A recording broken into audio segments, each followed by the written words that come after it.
What's up and welcome to another Mograph Mocast. I'm Dave. And I'm Matt. Joining us today is the super talented Angie Feret. Hey. And Mograph is a supplement to our site, mograph.com, which is a motion graphics tutorial site with tutorials, plugins, podcasts, and other Mograph stuff.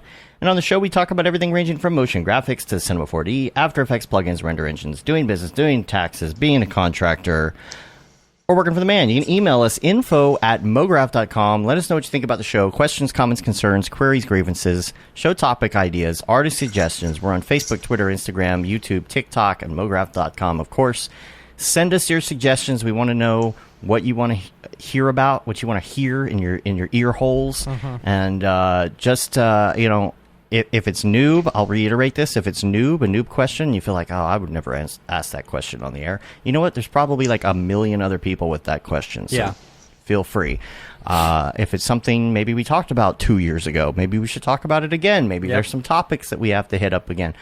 Just let us know what you want to hear. I know a lot of people have sent stuff in recently, and especially suggestions, and we've actually taken those suggestions to heart and brought some more people into the schedule that are going to be coming on shortly. Like I think next week we're going to be talking about architecture, things like that.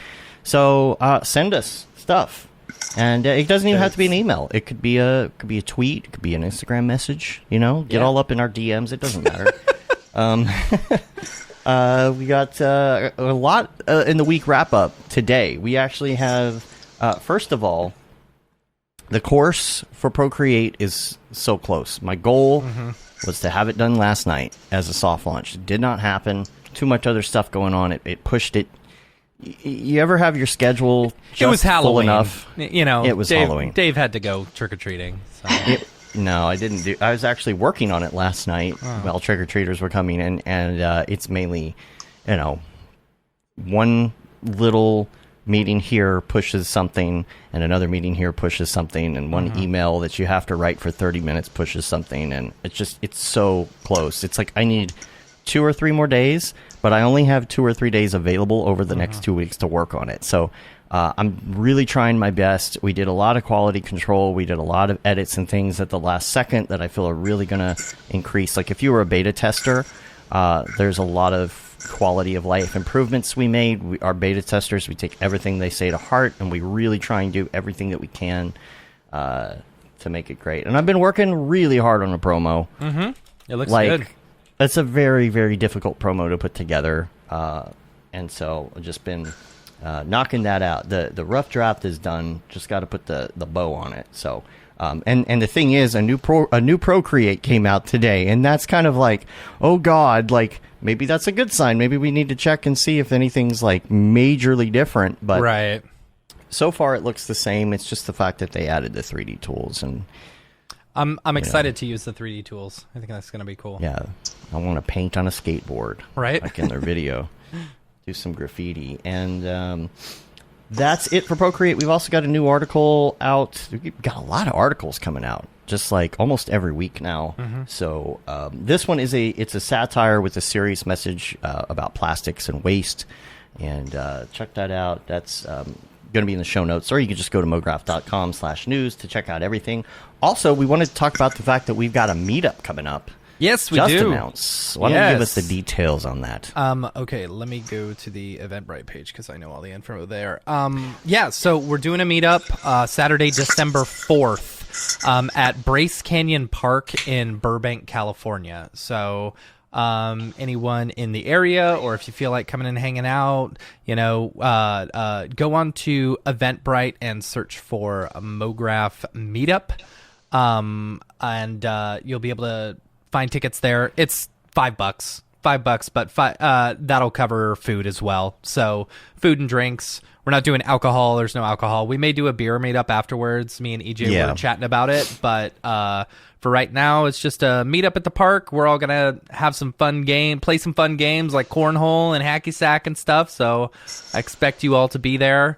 And then we've got a food truck coming, so they'll be serving food. We'll be bringing in like soft drinks and waters and Gatorades and stuff like that. So should be a lot of fun. Last chance of the year to get to hang out with all of your fellow Mograph friends. We'll it's have the last chance to write off the plane ticket too. Absolutely, if you wanna go yeah. over there. You need to write off some money end of the year, right? So, and then we'll have the link in the show notes and stuff like that. And a big shout out to our sponsors. Maxon is graciously sponsoring it, as well as Otoy. We're super excited to have them on board. So come hang out with all of us. Give a big shout out to our sponsors on Twitter and such. And it's gonna be a lot of fun. So. Yeah, and look for all the info on our socials. That'll be out there. We'll be putting a link to it as well in the newsletter this week.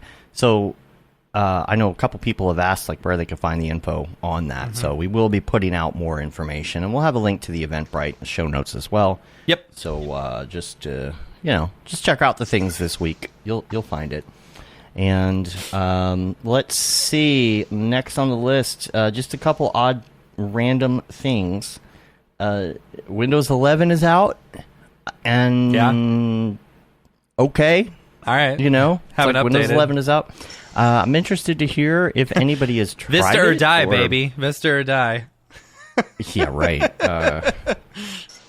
I am not upgrading. I'm assuming that everything on it is broken. There needs to be a law like Moore's law or Murphy's law. We'll call it Dave's law. It's Dave's law. It's the assumption. It's kind of like Schrodinger's cat, assuming that the cat is both dead and alive. Right. I am assuming that when anything comes out that is 100% broken and nothing works on it. Yeah. Until proven otherwise. Right. It's safe. Yeah. So if you're installing Windows 11. We'll call it Dave's assumption.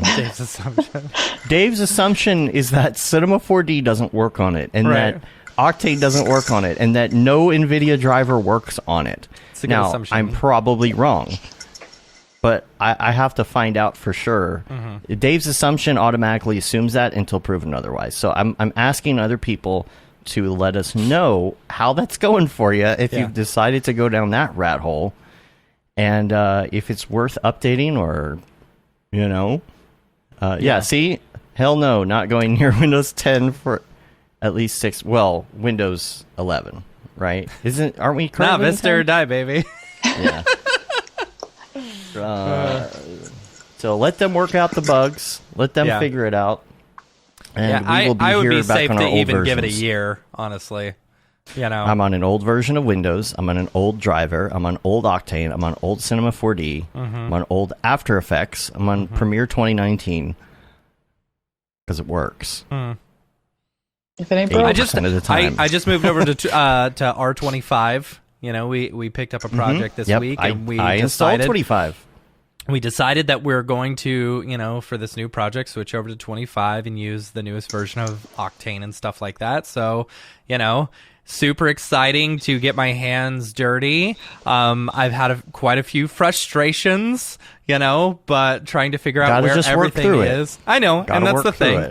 I love the asset browser. I think that's super cool, Yeah, why are people talking about getting the content browser back? I keep hearing, we want the content, but I'm like, it's the asset browser. It's just called asset browser. Right. Well, I don't understand.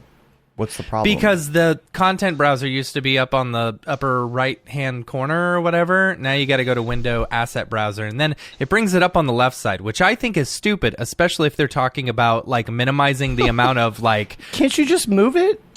Absolutely, but okay, sometimes when you try and move stuff, it goes all funky. Yeah, it's my fault, right? No, I'm just saying, if they're talking about minimizing the amount of like clicks or like screen distance and stuff like that, the asset browser should not be on the left. It should be on the right. Yeah, but that's not open by default. That's up to you. Yeah, but if you do Window Asset Browser, it's going to pop it up and it's going to pop it up on the left, not on the right.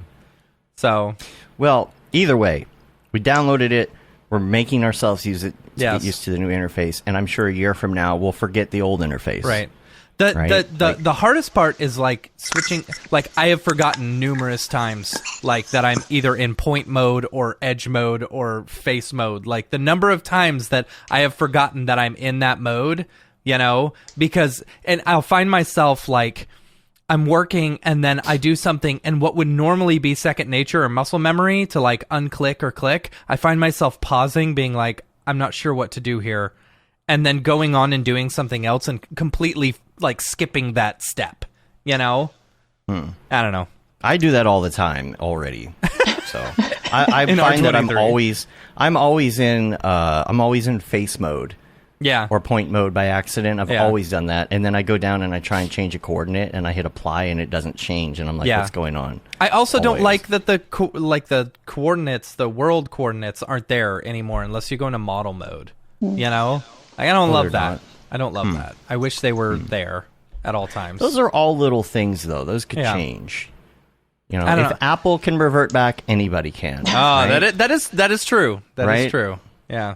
Yeah. Angie, have you used R25? I did, yeah. I just downloaded it last week, actually, yeah, and I opened it and I was like, what is happening here? Yeah, I haven't had a lot of time to poke around in there, but yeah, I hear you. It's like you have to think a little bit extra for now. But yeah, it's like anything. Like everyone always complains when Facebook changes anything. It's like a week of using it and you're good. So I'm sure it'll be okay. Absolutely, yeah, you get the muscle memory. It's even after using a Mac for like a decade, it only took me like a week to get used to Windows shortcut keys. So, you know, our main thing was, okay, can we use 25 for this? Can we use Octane, this particular version of Octane, and does it work with render? In case which version is going to work with render? Because this is a big project. It's a long-term project. It's going to be going well into next year, probably past whenever the next version of Cinema comes out. So it's like getting our ducks in a row, trying it out, making sure all the pieces are working. It's like, okay, well, wait, what about X particles? Wait, what about Turbulence FD? Wait, what about... It's really not about Cinema more as it is like all of the plugins. Yeah, totally. Yeah. So... And I found a bug. In Cinema, and I've been able to recreate it multiple times. But then I got a response back from the bug department that said, no, it's a third-party plugin. I'm like, no, it's not. I promise it's not. So if you have extrusions, like multiple extrusions or whatever, and you want to put caps on them, select all those things, and you hit like load profile for like the presets for the preset caps, it'll crash it. It'll crash R25. It doesn't matter because of a third-party render. Why do they say it's a third party? I don't know. Did you have a third-party render engine open at the time? I'm able to recreate it without anything open. Oh, okay. I can literally go into Cinema, like do some text, hit C, so I get all the things. I can hit the caps, highlight all of them. You have to do them one at a time, otherwise it'll crash. Because I was thinking, like, Rick, okay, I'm looking at you. You got to change that. Got to update that. Maybe you've got your Octane open, because if you do a mass geometry change and your live viewer is open and running, you're gonna have a bad time. Right. Yeah, but like all I'm doing is loading the presets. That's all it's doing. Weird. Yeah, the cap presets. Well, last year when I updated to Big Sur because some of my other software wasn't working, and every time I would create anything, it would crash until it took like a month or two, and then it was fixed. But for a while, I just couldn't use it like at all. Was that because of Big Sur? I think so, yeah. And maybe just like my hardware is pretty old too. But interesting. Yeah, it eventually got fixed, but for a while it was frustrating. Yeah, I can imagine. Usually this stuff gets ironed out. But again, that's why I wait. Yeah. All the time. So it'd be interesting to see. One of the problems that I've been having, and there is just no way for me to pinpoint this. I mean, I'm assuming it's because I'm going all out in Octane, just doing all the things, right? It's like I'm pushing my computer to the limit, so I shouldn't be surprised when something malfunctions. But what I'm having problems with, and I'd be interested again to hear if anybody else is having this issue, is my NVIDIA drivers are just crashing. Weird. They're just giving up. Are you on the newest NVIDIA drivers, or are you... Are you really asking me that? I mean, I always assume you're not on the newest stuff. Right. But me, right. I update all the time, Actually, I probably am up to date on drivers, but I'll have to double check and see. I stay pretty updated on these drivers because you have to have them a lot of time to upgrade Octane. Yeah. but I am noticing in my system log, in my event log, that it is indeed the drivers that are crashing per every program. So, like, here's the scenario, and don't like get on to me for this, but sometimes I'll have After Effects open at the same time as Cinema 4D. That's your problem. Or Photoshop or whatever it is, and I've got maybe Discord is running or something too. And I mean, that's what you do on your computer. You got multiple apps open, and so I'll be running Octane. I'll be working in an Octane scene, and I'll do something heavy, like super heavy, right? You know, like turning on all the caps on all my extrudes, right? And I will hit that button and everything will go black. My computer doesn't crash, but everything on every screen goes black. Everything cuts out. If I'm streaming anything with a camera to Discord or something, it's gone. Nobody can hear me even through my webcam. But then the thing resets, the driver resets, and then after that, Cinema crashes. It's a white screen. It crashes. After Effects doesn't respond anymore. It crashes. I have to force quit it. Discord doesn't work. Every program has to be reset because the driver has been reset, but it won't reactivate until you open the program. So it's so hard to even pinpoint what that is. See, that's why I like having multiple computers, like at my desk at once. Like I've got one main machine where I'll do like Cinema, I'll do After Effects, like I do the podcast, but like for everything else, for like Skype or Discord or email or anything like that, I've got it all on another computer, Yeah. And then I've got I've got clients that have their Slack channels as well, and I'll put that on my other computer so that I've got like one Slack channel up here, and then I've got our Slack channel up here so that I can do, it's basically like they're all for specific jobs, and like I don't like to mix and match. I don't like to have Discord open on my main machine.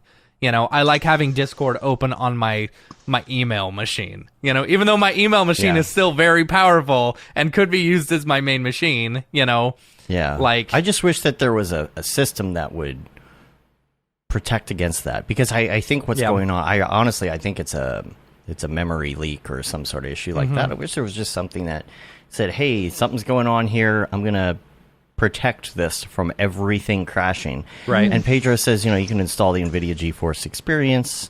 Lets you know when there's an update. I have it installed. Yeah. But I don't get a lot of the notifications. I'm not a big notification person. I have a driver update available right now. I just looked. Yeah. Let's do it live on the show. Let's do it. Yeah. Let's see how that goes. Yeah. It is kind of comforting to hear you say that, though, because like that same thing happens to me where everything goes black, and I was like, does my computer just suck? Like, yeah. And you're on a Mac, right? Well, I use both. So I have like a Windows machine that I built as well that I use for cinema and everything. But like once in a while, like again, I don't know what the reason is either that it happens. But yeah, once in a while, yeah. It just freaks out. I mean, we are pushing these things to the limits. Let's be honest. That's true. We're putting, it's like, oh, I've got a 10 million polygon scene. I'm running stuff over the network, with 6 graphics cards running over the network and sorting information, and I'm running 50 programs at once. I don't understand what's going wrong. Yeah. I just want to be able to run Cinema and After Effects at the same time. It would be very convenient. When you're running Octane and you're running After Effects, I think that's the big thing. Yeah, that could be it. Octane is very resource heavy, that's understandably. True. Yeah. And After Effects just sucks. So, I mean, that's funny. That's all I got to say about that. Speaking of which, the next thing on my list is there are some Adobe updates. And while I haven't updated, I know a lot of other people have, and I'm interested in hearing about the updates at least. Yeah. I'll try them eventually. With Cinema, I normally like get them installed, even if I don't open them. With Adobe, man, it's so hit or miss, Like, I don't know whether, while these features sound awesome, like all the updated features and stuff, like multi-thread rendering and stuff, and then also Billy was talking to us in Discord earlier today about like being able to see which like pre-comps are going to be the most labor intensive and stuff. That's super cool. I think that's super rad. So you'll be able to work as efficiently as possible. As much as I love the idea of all that, it's like downloading more stuff. I'm cool sticking with 2020 right now, you know, because it's stable for me. And if you get After Effects not working stable for you, you're gonna have a bad time. You know, I do hear very good things about the new After Effects. Everybody, like Billy was giving it praise. Jeff here is saying it's a game changer. Yeah. You've got all your layers say how long they take. That's really good to know, because if something's taking 30 seconds for one effect, you're like, okay, maybe I shouldn't use that. Yeah. You know, that's good. And then there's some other After Effects. There's some other Adobe things that came out. Photoshop has that Photoshop has some great like updates. changing the landscape to be a different season, like the thing that they were showing off. That's I gotta insane. try that. That's absolutely insane. I'm telling you, Photoshop is going to be like point and click here pretty soon. Yeah, you know, I'm fine with doing the Photoshop update. That to me, that's fine. It's, I don't know. After Effects, I'll probably try. What version? Let's see what version of everything I'm on. After Effects, I'm on 2020. Yeah. We were talking about that this morning in the Discord too. Like, yeah, see, I'm on Photoshop 2019. I've got 2019 and 2020 of Illustrator installed. I don't know why. I've got After Effects 2020, and I've been running Premiere 2019 for the longest time, but I've also been flip-flopping between that and the beta, which I like the beta of Premiere. But yeah, I think I'm going to try. You can leave the old ones on. That's the thing. You can leave the old ones on and give them a try. It's really like if you had to, for example, if you have to update a driver to install a new version of something, then you're going down a potential rabbit hole of problems. You know, you do the driver and it's like, okay, I want to go back to the old version of After Effects or Octane. It's like, okay, but you're going to have to like roll back your driver. That's when it's like you really have to make a decision what you want to do. Everyone's speaking so positively. I'm gonna have to download them. Yeah, that's good. I like that. No, Photoshop. I mean, Photoshop is Photoshop. Yeah, you update Photoshop. That's no big deal. The thing that I never understood about After Effects is like you do a RAM preview, right?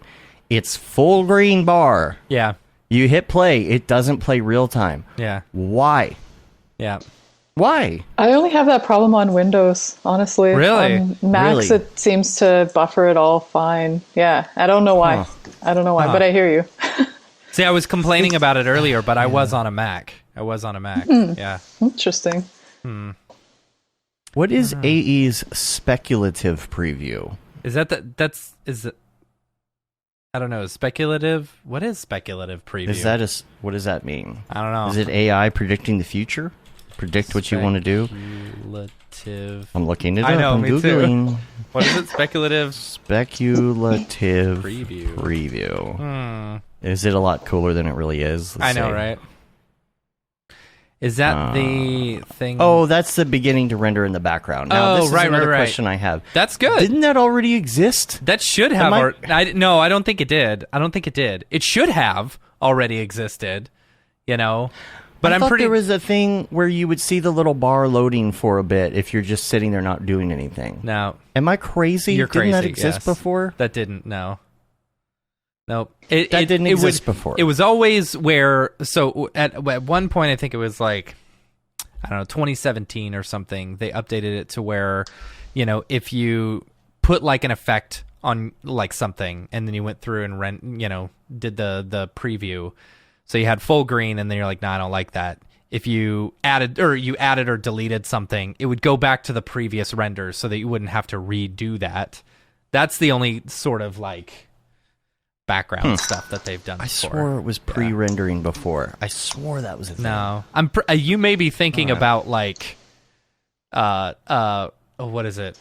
Final Cut Pro or something like that. You know? No, I'm thinking of the RAM preview bar would scroll across and it would. Am I crazy? Maybe. I think you're crazy. It's Mandela effect. I have seen it where it looks like the green is, it looks like it's kind of populating, but I don't think it's actually rendering. Like maybe if you have some frames cached, it's like, oh, hey, you have this here, but I don't, I don't think it was anyway. I'm a little concerned about it because my thought on anything doing How much that space is, is it going to take up? Right. Yeah. Is it just filling my cache to the brim? Is it screwing up my RAM? I mean... And then... The other problem is that when the frame problems you have, where you go back to a frame and it's like you change something, but it's pre-rendered, or it's already cached, and it just will not go back, and you got to quit. Even clearing the cache doesn't fix it. I know, Like if you have a plugin that you have to like click to license again, you get like the X. And even if you render it, like the X is there. I'm like, what? Just like for one frame. Yeah. And it's because it was like cached, and then you go back. I'll go back and I'll reset, and then I'll render an entire piece, and then I'll go back through the whole render, and the thing has a just random messed up frames. Yep. Like, can confirm. Clear it out. Like there needs to be clear the cache before you render, and I'm pretty sure in the secret menu there used to be something. There like was, that. yes, yep, there was. Yeah. Is there still a secret menu? There is, I believe. I don't know if that's in there. I forget now what to hold. It's like Command Shift Control, all the buttons. Yes, mash the keyboard. I was just gonna say something. Now I forgot. I don't remember. All right, must not have been important. Dang. Let's see. I'm looking at the chat here. Pedro brought up the new MacBook Pro. He was asking about Octane bench scores. I think people were asking about Octane bench on that. Where did I see that? Our Halo chat? I don't know if there is an Octane bench for Mac. I don't think at there the is. moment. I'm pretty sure our Halo chat concluded that. Yeah. Yeah. If I understand correctly, I really like the look of the new MacBook Pro. If I had thicker. He's a chunky boy. If I had an extra $5,000 and I needed a laptop, sure, I'd definitely consider getting a Mac. But I don't really need it. I don't need it. The touch bar is okay, but it's not like they got rid of the touch bar. I know everybody is so happy about that. Mm-hmm. Then I don't really understand. Like, I get it, but I don't get it. Like, I'm not pissed off about the touch bar. Right? Mm-hmm. You're not. Mad I could go either way. But if it's the touch bar is gone, it's not. I'm not going to be like, oh, finally. I heard they broke a lot. That's what I heard. People didn't like the about touch them. bar did. Yeah. Interesting. Okay. Yeah. And for a while, they didn't have a physical escape key, right? Is that really? Or something like that. There wasn't an escape key. I can't remember. There is now. Huh. Maybe I'm wrong. The new laptop is thicker, which hell froze over on that because Apple loves to say it's 0.001 millimeters thinner. Right. That means it's worth $1,000 more. Right. And they went thicker. They put in HDMI and I believe USB back in, so you don't have to have 50 dongles hanging off of it. That's awesome. Yeah, I'm glad they added the HDMI. I think that was a really smart move. Very much. Yeah. So the 64 gig unified VRAM, that's killer right there. That too. Yeah. Like I can't. I mean, they were showing off Octane stuff in the whatchamacallit, the announcement and stuff like that, and it's like talking about how 3090s. I mean, I've got two 3090s NV linked. I can't use it. I couldn't do something that if it was 60 gigs of VRAM. I can on a laptop. That's pretty cool. Yeah. Just bring NVIDIA back, please. Bring NVIDIA back so we can just... They won't. Won't happen. It's okay. All right. It's fine. Sticking with Windows, I guess. Whatever. Anything else? My biggest issue between the two is the price tag. Yeah. Because why would I pay $5,000 or $6,000 for a laptop when I could make a super beefy machine? For with two 3090s in it. Yeah, for a fraction of that price. Yeah. a large fraction of that it's always price. been the price with me, you know. Yeah. So Are you able to get your hands on those now? I know they're kind of in high demand. Oh, the 3090s or the MacBook Pros? The 3090s, yeah. No, we've been. Yeah. We trying. have 10 of them.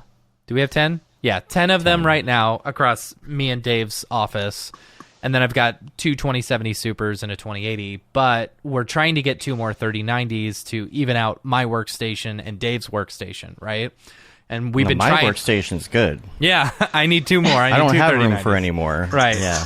So, you know, I mean, I really don't need it at the moment, you know, because most of the time, especially for this new project that we're doing, I'm just going to send everything to render, you know, and, but yeah, I mean, it's nice to have, but you just can't get a hold of them. You can't get a hold of them. I don't know. I don't know. I get notifications at least once a week or once every couple weeks where it's like, hey, there's a new one out, you know, or being released or whatever. It's like, I try and get it on Best Buy. Nope. Too late.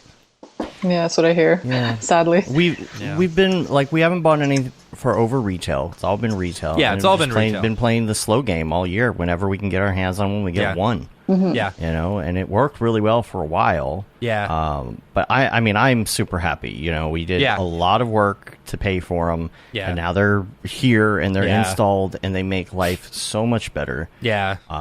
Trying to, even just, I mean, the great part about being able to use those cards with Octane in that manner is that you just click, oh, I want these cards from this other computer while I'm in Cinema 4D, and you're just working on that, and it's so fast, it's so easy to kick out low sample renders when you're working on a project in like minutes.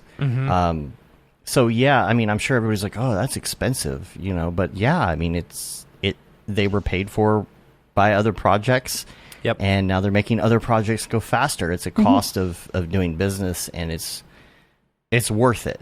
Yeah. You know, I think it's weird because people are like, "Oh, you're spending all that money on those cards," and it's like, yeah, that's like a good thing. But we can't business. stick with that's 980 Ti's the rest of our lives, Right. You know? Yeah. Like I went from 980 Ti's, like 4 of them, to 3090s. You know, Yeah, I feel like I waited long enough to get new cards. definitely. I don't know. I feel like our industry, like, it's a fairly low overhead. Like, I mean, you get you spend some money, you get some good equipment, but you can use it for a long time and you can make quite a bit of money using it. So it's worth it. Yeah. Yeah. Yeah, it's one of the most expensive things, honestly, that we have to buy. Like, it's more expensive than the computer half of the time. Yeah. But when I hear people debating about, you know, I just got the client project, should I buy a new graphics card? It's like, well, if you got the money for it and it's going to help you, of course you need to do that. Like, I hear people debating if they should go from like a 1080 to something else. And I'm like, absolutely. Like, you're going to be so happy with that. Like, you'd be happy with the investment. newer, you know, especially with the 10 series. The 20 series, I don't think so, not so much, you know. I mean, you can if you want. Depends on what You get RTX at least. Yeah, though. RTX is game changer, you know. Yeah. I don't know. But it's definitely worth it. Like, if this is what you're doing every single day, this is your day to day. I understand that it's expensive, but like, how expensive is it compared to like the amount of money you're making on a project, right? Yeah. Like one project is going to pay for one card. Yeah. That's, you know, and yeah, if you're trying to make ends meet, I understand it's a lot of money, but think about how you can use that as an investment to make things go faster, do more, double the projects, right? Yeah. Like, plus there's, you know, you've got options like render. I think render is amazing. I'm so excited to see what they've got in the future, you know. Like there's tons of stuff coming down the pipeline, and I can't wait until it all gets here. Yeah. And that's the thing, like, you don't need a ton of 3090s to do your work either. So like, if you just want to get one 3090 or maybe buy one of those pre-built computers that has a 3090 in it, that's sometimes a good deal. If you don't like to do the actual work, if you don't want to get the card and install it yourself, that's a good option. If you want to get a laptop that has a 30 series in it, it's going to be really hot, but it works. and you know, and then send your stuff to render. That's a great workflow too. So it's, you know, like you said, Angie, it's like, It is very low overhead compared to anything else. Yeah. If somebody wanted to start some sort of manufacturing business, they've got to have a warehouse. They've got to have electricity. They've got to have what else? The water, and they've got permits they got to pull, and you've got to.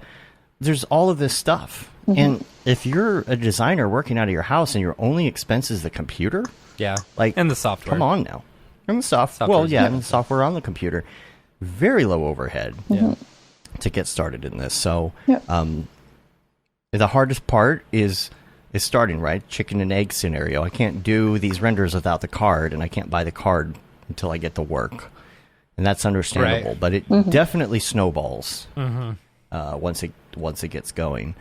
Let's see what else we got in the chat here. There was not an escape key for a while. Okay, I was correct on that. Nate says, I just recently had an M1 MacBook Pro, and I thought it was super slow for video editing and motion graphics. Got my company to buy a new iMac spec to my old Mac Pro. Pedro says, still stuck with my 1080 Ti, volumetric tiers. My wife just ordered an iMac, and we're gonna see. It's one of the newer ones, the super thin ones, that's colored and stuff like that. And so I'm excited to see how that works out. But I think it's still, 8 gig VRAM or whatever. Let's see. Play using our team, so Blender or Unity, it's limited to one GPU, so it makes sense to upgrade if you can. Oh, Octane. Oh, okay.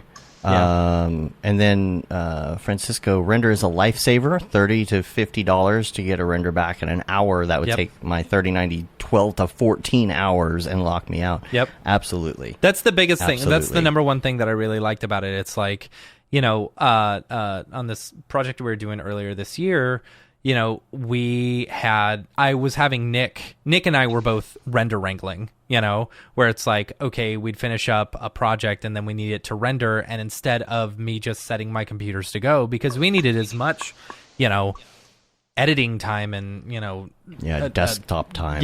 Desktop time as possible, I'd send stuff to render and he'd be watching it and I'd be watching it and we'd be downloading, he'd be downloading while I'd be working. It's almost like having a third person there, to help you out doing all this stuff, which is great. A third person there with many, many graphics cards. Right. If you made a mistake, do they help you out? Like if you're like, oh no, that's the wrong camera. Is it no, you gotta update it. No, sorry. That's on you. You better be good to go. Yeah. That's fair. Yeah. But hey, it's so cheap, you can afford to. Right. At these prices, you can't afford not to render twice. For sure. And I'm sure you'd only make the mistake one time. Right. Yeah. Right. I purposely make mistakes just so I can render it again. Just so I can give them my money. I'm just having so much fun. That's funny. Couple other things. Number one question. Everybody think about this a bit now. Oh boy. Should we start opening up a Mograph Discord? So, interesting thing. We actually have a Mograph Discord. Yes, we just don't use it. And we have a Camp Mograph Discord that just like, Camp Mograph alum can go to, and we find ourselves hanging out in there on like the video chat all the time. Yeah.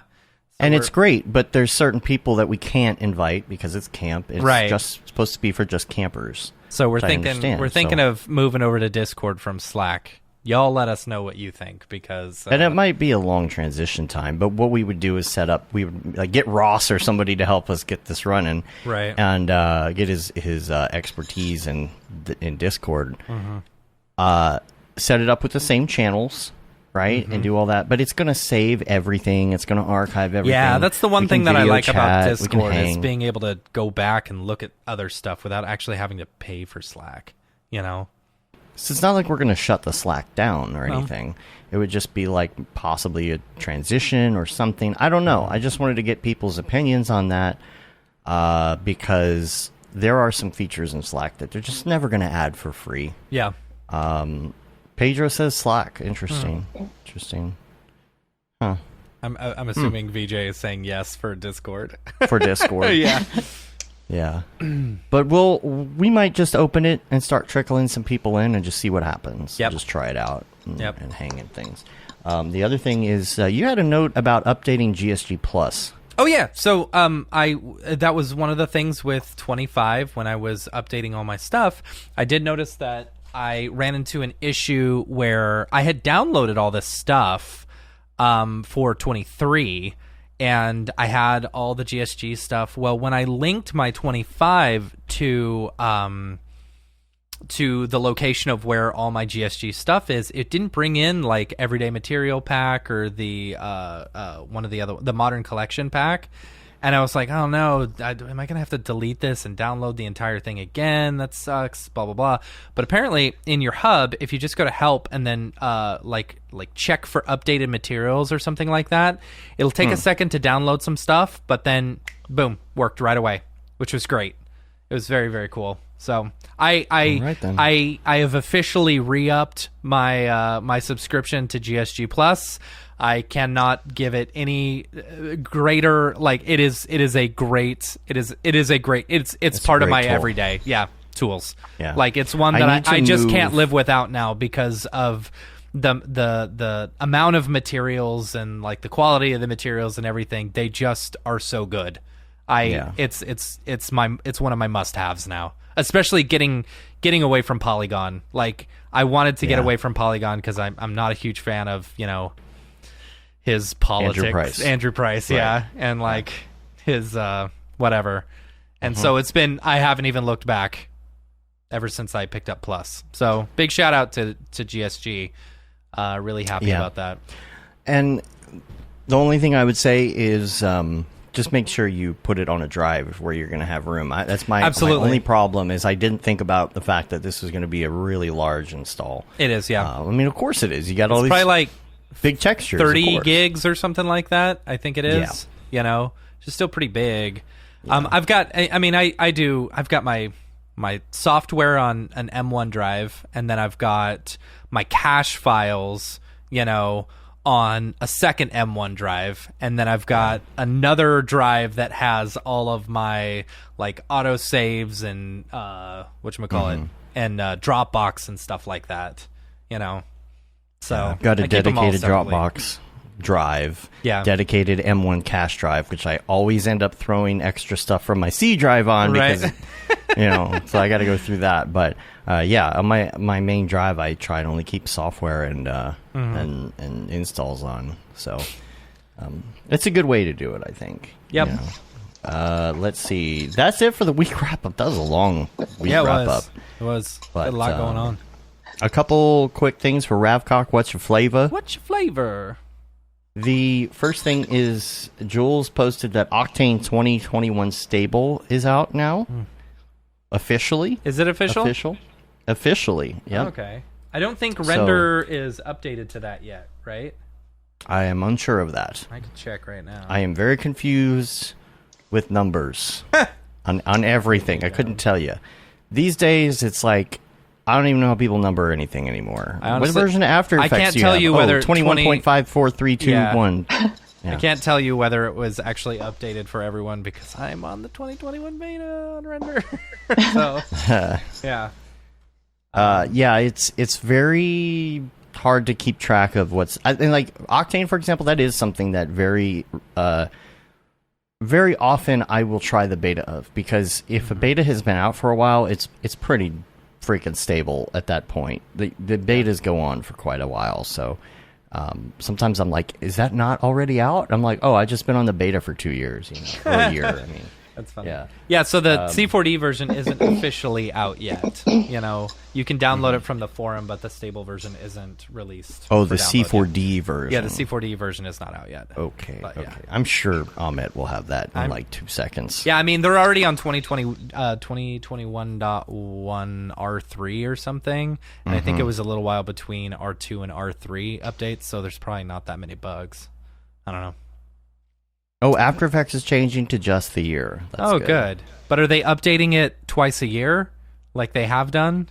I don't know. Yeah. Here's my beef, and I talked about this on the show, but again, the way that they number things, when I downloaded the new Blackmagic update for the 6K, it's like you need to be on Premiere version 18.51362. Yeah. And I'm like, I'm on 361. And they're like, no, you need to be on 362. But I'm like, but I'm updated to the most recent version of Premiere. How am I not on that?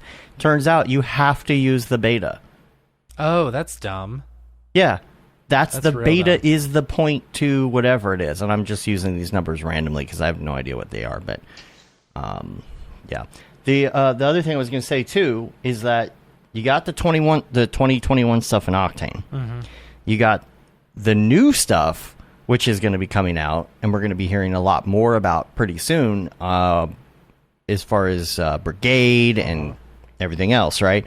That's in the roadmap. That's something that Jules will be talking with us about on the show the Monday after Thanksgiving. Okay. So last Monday of November. Cool. So what I was going to remind everybody is if you have questions for Jules, get them ready. Yeah. You don't necessarily have to send them to us, but just remember that it's going to be that show. So if there's something you want to ask, you could email it if you want. But if you want to just show up and put it in the chat, we'll be trying to take questions and trying to cover everybody's questions. So, though I'm sure there's going to be a lot of Brigade questions and things about real time and whatnot. It's the real time wars now, right? I will tell you.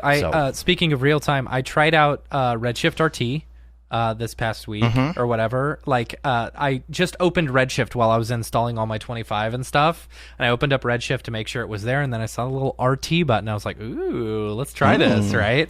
And so you click on it, and it's cool. It's great, like working in real time. Real time is very cool, but you do notice a significant difference in like shadow quality and stuff like that, in real time versus versus the full version. So it's understandable. And I didn't pick up a heavy scene or anything like that, so I'm no expert to talk about it, but I did notice with just a plane and a cube, my default plane and cube, I did notice like the ambient occlusion area, wasn't, that's to be wasn't super expected great. though. Yeah, absolutely. It's a way to work in real time, and the other thing I have on the list here is a new Ember Gen came out today. Yeah, that's exciting. And there are some really great updates to this, including the ability to bring in animated meshes. That's which is a awesome. big deal. Yeah. Because if you had any colliders that were moving before, you couldn't do that. And then the other thing is the cameras. You can import cameras now. There's a bunch of other stuff, but there'll be a video in the show notes, or you can just go to their Twitter and check it out. They've got all these updates. It is kind of funny because it's like 0.5 point something update. It's like 0.7.5. Again with the numbers. Weird. I don't know. I didn't think you could have multiple points in there, but whatever. It's Ember Gen 0.7.5. Yeah. Yep. Yeah, I just want it in Cinema 4D. I do, so that I can work in Cinema 4D all the time. The user interface looks a lot prettier than when I first tried it. When it first was, attached to OTOY and stuff like that. So, like, I'm very excited to give it a try. Maybe I'll do it for this project. Ooh. Yeah, let's do that. All right. Angie, let's talk about you now. That was a long intro. That was like an hour-long intro. Extremely surprised when we realized that we hadn't had you on the show before. Right? Like, I was like, why haven't we had Angie on the show before? I know. I've seen you so much, like, in person, but I don't know. Yeah, just busy. I don't know. I thought we had. That was the thing. I was like, have you really not been on? Like, what happened? So I guess let's start from the beginning. There's a lot of people who have met you at shows and things, and hanging out around the Maxon booth and whatnot, and especially when we're in Canada. Yeah. So tell us a little bit more about yourself and how you got into this crazy world. Yeah, good question. How I got into it, really, I took some film courses when I graduated. Actually, I guess it kind of goes back before that. In high school, we had like a communications technology class, and I think Adobe was like probably in its infancy then, but my teachers didn't even really know how to use it.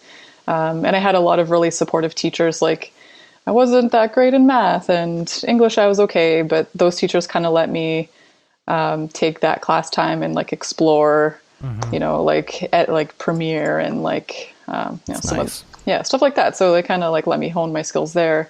And then I went to school for film, so I went to university, and that was mostly like theory, which was wonderful. But I ended up only doing 1 year of that because I wanted to do like technical stuff. So then I went to college, picked up some great skills. Like we used Maya, we used a lot of the Adobe suite and everything. And then I got a really great placement because my school like had an internship program at a company in Toronto that a lot of my classmates were, running and getting coffee for people at some bigger companies. And I was at a smaller company at the time. It doesn't exist anymore. It was called the Studio Upstairs. And I did a lot of work for like the Discovery Channel and the History Channel. And like as an intern, like getting to use After Effects and then like see my stuff on TV and like wasn't even getting paid yet, but I just felt like such a like rock star. And some of my other like classmates were like, they didn't even get to touch the software. So so it kind of like, that's kind of how I was like thrust into it. And, I mean, my program was only about a year. So obviously, most of what I learned was once I actually got the job and, did like show openings and in-show graphics. And that's kind of how I started. So you, how did you, oh, go ahead. I was going to say, was your main focus After Effects while you were in school? You're talking about doing Maya as well, right? Yeah, actually, we kind of did it was like kind of crash course and everything. So we did like compositing, we did some like news graphics in like Photoshop, and then would bring them into After Effects. And then we did quite a couple of weeks using Maya. So we had to do some like live action, like shoot some live action, and then use Maya and try to composite everything together. This is like student work, so it like wasn't great, obviously. But, it was really fun. And I didn't start using cinema until like a year or maybe a year and a half or 2 years into my like actual job, into my career. And I remember it being like just so much easier than Maya. Like it was like, I was like, oh, cool, you can create this like with no effort. But then at the same time, like it's just different. So yeah. And I haven't really touched Maya since. So understandably. Yeah. I had kind of a weird, my 3D journey was kind of weird for the same reason. It's like got into Mac stuff and then it was like, Maya, what? So once you got into it, like at what point did you meet like Matthias? When did you start hanging out with Cinema 4D peeps? Yeah, actually, so that was what, like 6 or 7 years ago, maybe. So I mean, I've been doing motion graphics for like 13 years, 15 years, maybe, like a really long time. Nice. Yeah. So I like halfway into my career, but they used to do the Cinema 4D road shows and they didn't have them in Toronto. So I was living in Toronto at the time, and then I wanted to visit like Vancouver. I'd never seen it before, which is crazy because I live in Canada, but it's just so big. But yeah, flew out for that. It was like, I think tickets were even free at the time, maybe like $10. And went, and I remember Robin Haddow was presenting, and she was the first ever other woman that I had seen doing Mograph. Like I was the only one that I knew of until then. So yeah, I met her and had a lot of questions, and then like talked to Matthias. And I remember everyone was just super nice and super friendly, and like have no problem answering any of your questions. And then, Matthias started chatting with him and about my work. And then he asked if I wanted to speak in Vegas. And I was like, oh, yes, of course. So I got to meet a lot of people in the industry. It was great. You've worked on a lot of like really big projects too. Like I saw your presentation for the 3D motion show a little while ago, where you were working on stuff for Sonic the Hedgehog. Was that it? Yeah, we did Sonic. Yeah. So I work for a company called Scarab here in Vancouver, and we do there's so many shows and movies are shot here, like probably like half of the things produced. Yeah. So yeah, we do like a lot of the CW shows, and we'll pick up like most of our stuff is the CW shows, so like Batwoman and The Flash, stuff like that. And then we usually have like a hiatus time, and then during that time we'll usually pick up a film. So I think we did Predator as well. We didn't do one last year because it was kind of weird. But yeah, Sonic is the last like feature film that we did. That's cool. Yeah. That's neat. I like that like, you know, you jump over from a TV show. How's the workflow? Like, does it feel like, you know, oh, we're in TV mode now versus, oh, now we're in feature film mode, you know, or does it really feel the same? Yeah, it's a good question. I mean, because we do mainly playback, and not a lot of people know what that is. It's basically you basically part of production, or like pre-production or production. And then once in a while we'll help out in post, where we like make something and it has to be like composited. But mainly what we do is like shot through camera. So it'll be like on actual devices. Okay. So in terms of workflow, like for TV shows, it's such a quick turnaround. Like we have like 9 days from script to camera. And for films, we actually get a bit more time, so it's a little nicer. We'll have like a couple of weeks at least. So that is nice because we get to explore and learn a bit more. Whereas with TV, it's super fun, and like once in a while you'll get the odd project where you have a little more of like R&D time. But most of the time it's just like you kind of have to go to the old bag of tricks and do stuff quickly and good. So yeah. What are you doing mostly then? Like, what is your main like style? I mean, like, are you mostly in after? Like, what is the percentage? You're in After Effects like a lot. I'm guessing just from work that I've seen of yours that you're into some heavy After Effects, right? Yeah. What would your percentage be with 3D opposed to 2D? I mean, so we do like FUI mainly. So it'll be like, we do have a lot of established interfaces because a lot of these shows, like, because they're ongoing. So you design like the UI like once, and then once in a while you'll update it and you change it a bit. And then almost like a style guide, right? Like it's kind of like, definitely. And then you can reuse pieces so that it, like, again, we have like, sometimes we have to turn out in like a day or half a day. So, so yeah, a lot of After Effects, but anything that's like a hero piece that, like, you know, if there's like a satellite that's shooting laser beams or something, then that will be in 3D. I would hope. Yeah, exactly. I mean, we do have some tricks that make things look like they're 3D when they're not. But so I would say the percentage is probably like 20% 3D and like 80% like After Effects.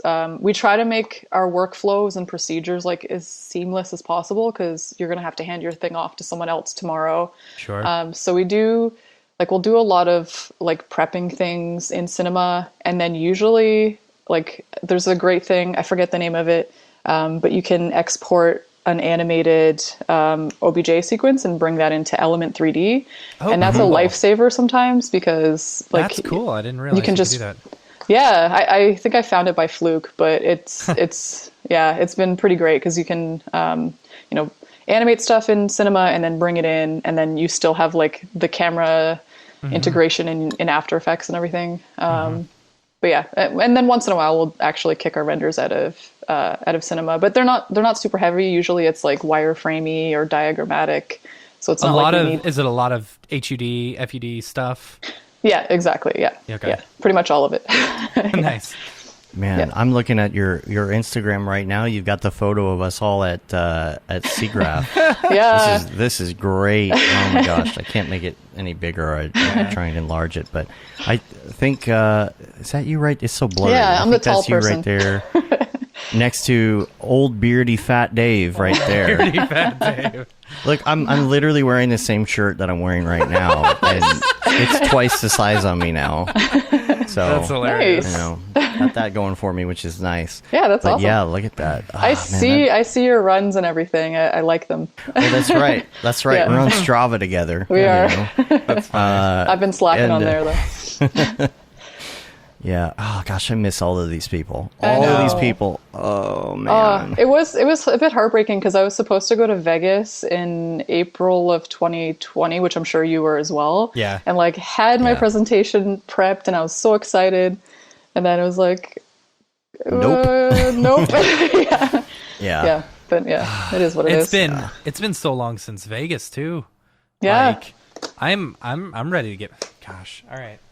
Hey, come to the Mograph meetup in Burbank on December 4th. Matt is ready to From- travel. Noon Yeah. to 6. Yeah. The border's just open. We can drive to the Did it? States now. Really? Yeah. We could fly, Oh. but I think as of I think it was like 2 weeks ago, now I can actually drive to the States. That's cool. How is long is it a great. drive? Alright. How long is the drive to Come on down. Burbank? Oh, it's probably like a day. Yeah. Day and a That's half, a little maybe. ways. Yeah. Gotta get through all of California. Right. Yeah. Like, Right. yeah. It's a big state. Yep. So what projects, I guess, can you say you've worked on? Like, Yeah. name drop for us a little bit. Yeah. I mean, in the last 2 years, like I said, it's been a lot of CW shows. So like Batwoman, we just started Superman and Lois, Another Life, which just came out. We did that. It took a while to like get to air, like get on to Netflix, but it, some really cool playback in that we made a couple years ago. Yeah, we do other like real world stuff as well. Like there's a show called Yellow Jackets that's coming out on the 15th, and I've it's not. heard of that.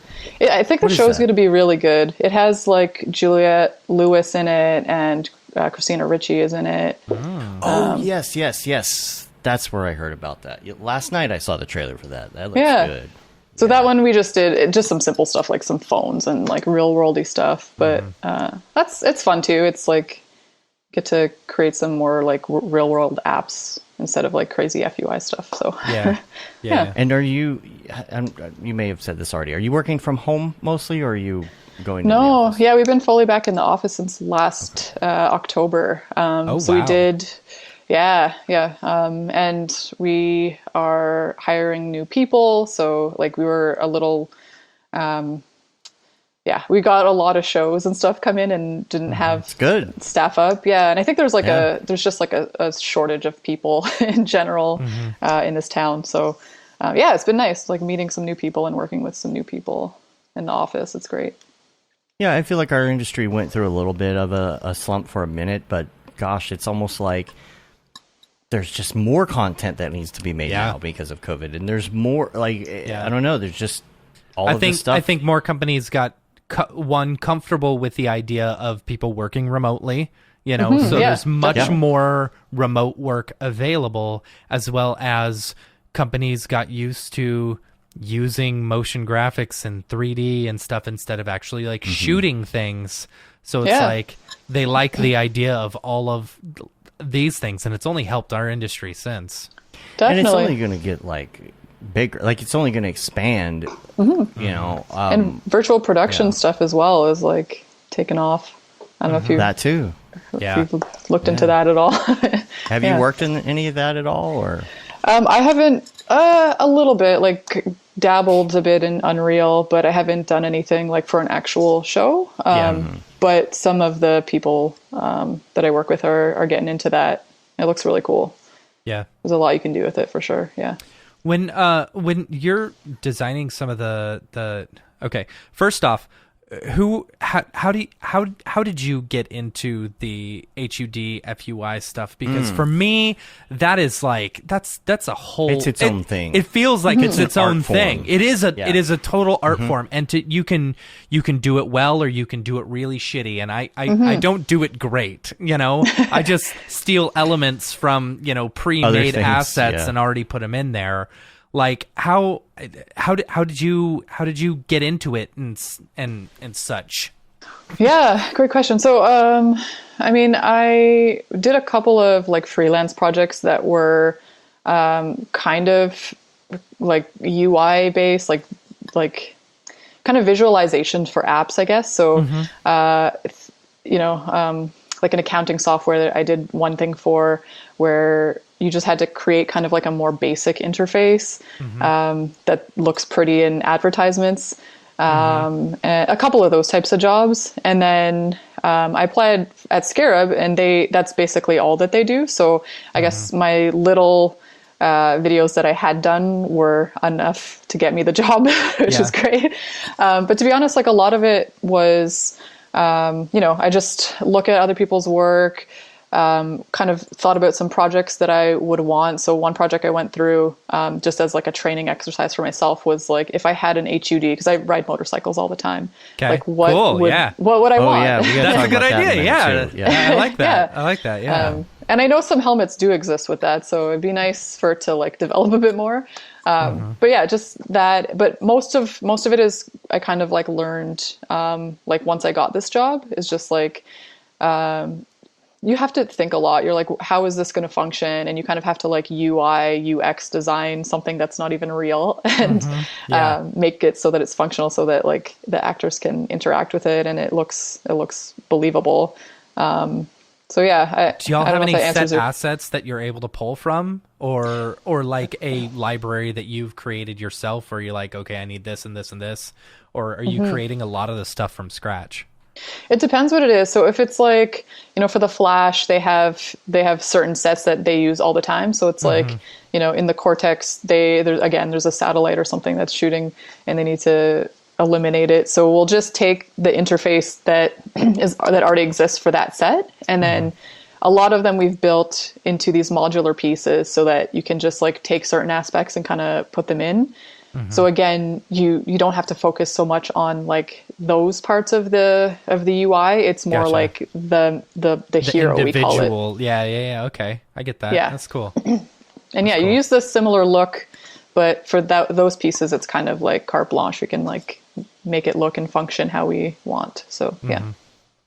And that's HUD cool. As opposed to FUI, that's heads up display and fictional user interface. It's I've also heard fiction, fantasy. User interface.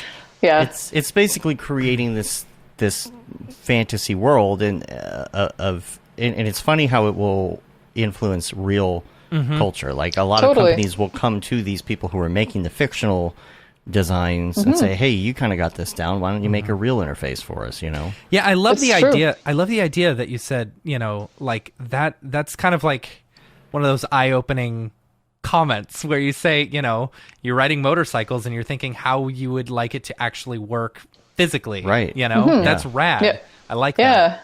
Yeah, it's definitely fun. Like I like thinking about things in a like procedural way like that, and like the things that could go wrong. I don't know. For me, that's like I love the like problem solving aspect of it. So it's great. Yeah, it's there's a certain mind that on top of the digital artistic mind that really enjoys this type of thing, right? Yeah. Like some people might not enjoy, but there's a certain type of person I think that enjoys really planning, like where would this really be in real life? Where would this really be? And I don't know if that's like a producer mindset, like like what is there's a mindset there. Almost I almost wonder if you have to be a little OCD to do I think so. I think so. Yeah, especially with the level of like I said, like we're always passing our files off in the office to somebody else. Like you have to keep your stuff so clean as well. Like it's very OCD. And actually, I think like conceptualization and creativity, like that took me much longer to learn. Like I think a lot of people get into this industry because they're like they have all these creative and crazy ideas that are outside of the box, and like I had a little bit, but it took me to like I had to foster that more. Like the like technical and organization part, I think I'm definitely strong at, or have always been strong at. So yeah, I don't know. Yeah, definitely different types of people for sure. What are some of the like? Are there some go-to must-have like plugins? To help you get the look and the feel of stuff. Like what are some that you use specifically?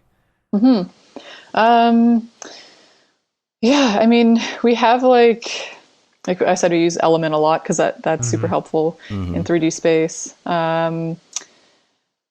I forget the names of things all the time, but Saber is really great too. That one's free. So like we do a lot of like portals and stuff like that, and that's super quick. Lots of lens flares. Yeah. What else? I know this is an answer maybe for later, but there's like we use a lot of scripts too that kind of like speed stuff up. Cool. And there's one that I love. It's called Layer Repeater. Super simple, but it's like if you need some like floor plan or diagrammatic looking thing, you can just like duplicate layers in 3D space and like animate them. Cool.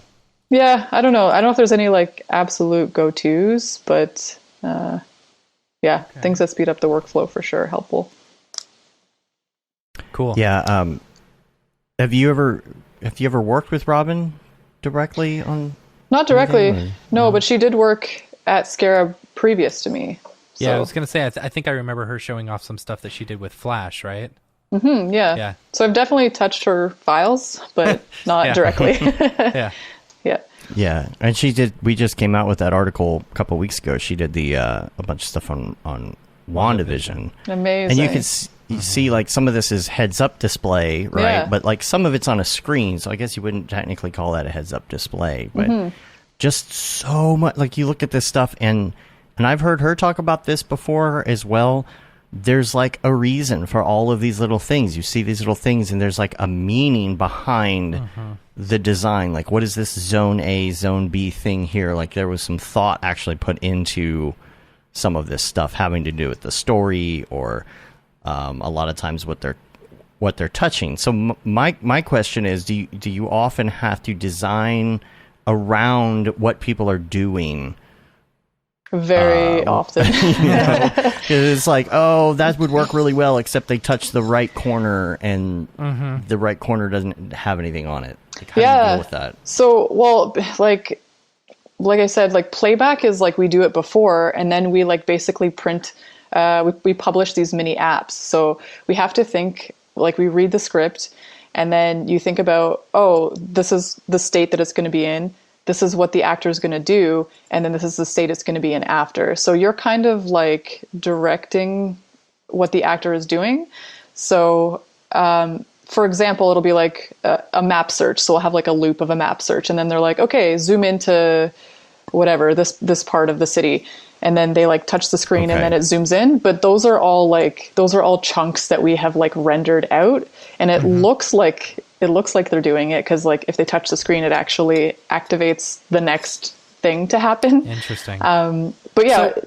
So a lot of the, sorry to interrupt, but a lot of the are the screens that you're making for actual live action? Like, are they comped in afterwards? Yeah, like 90% of the time we do like it's like basically a prop. So wow. Yeah. So it's actually That's interactive. So cool.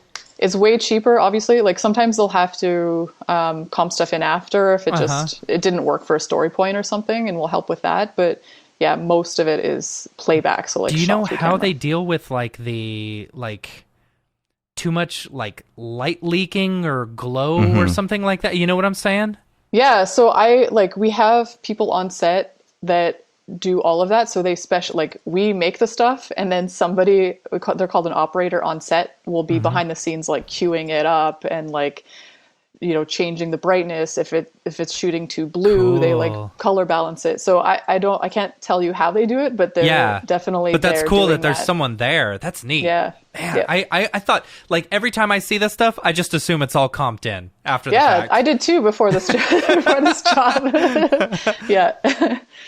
Yeah, to answer your question before, we kind of get to choose. So if somebody's like poking something and it needs to be on a certain part of the screen, we get to choose that. But you do have to think about it. So like if the camera is shooting from one side, you know, you usually want the button to be somewhere that's going to be logical for where they're touching it. Maybe not logical for real life. Yeah. Like logical. Do you ever get like storyboards and stuff? Like, you know, I mean, assuming like.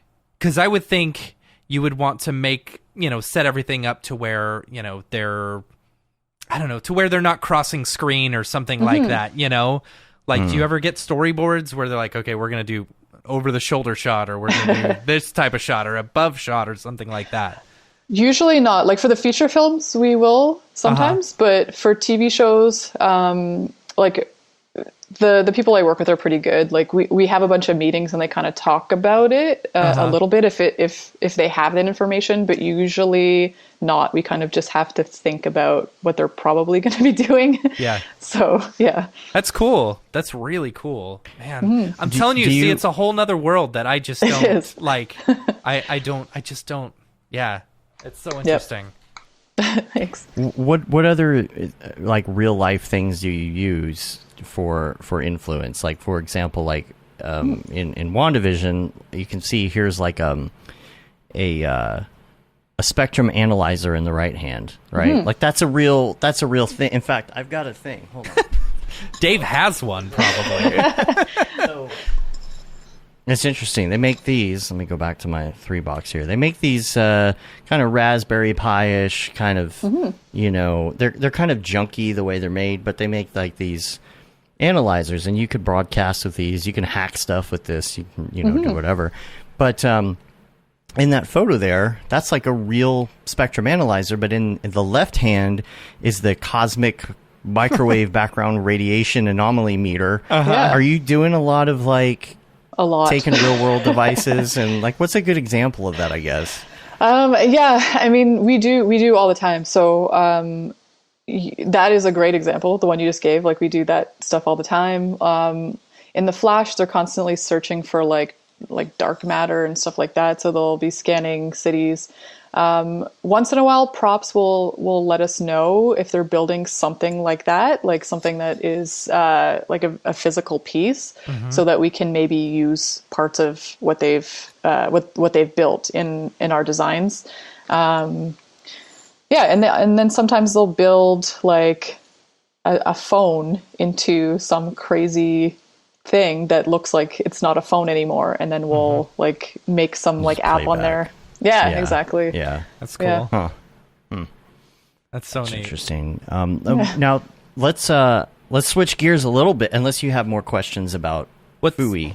Yeah. What are the main like? Are there? Well, I guess you're throwing stuff into Element. You're not too worried about like render engines or anything like that, right?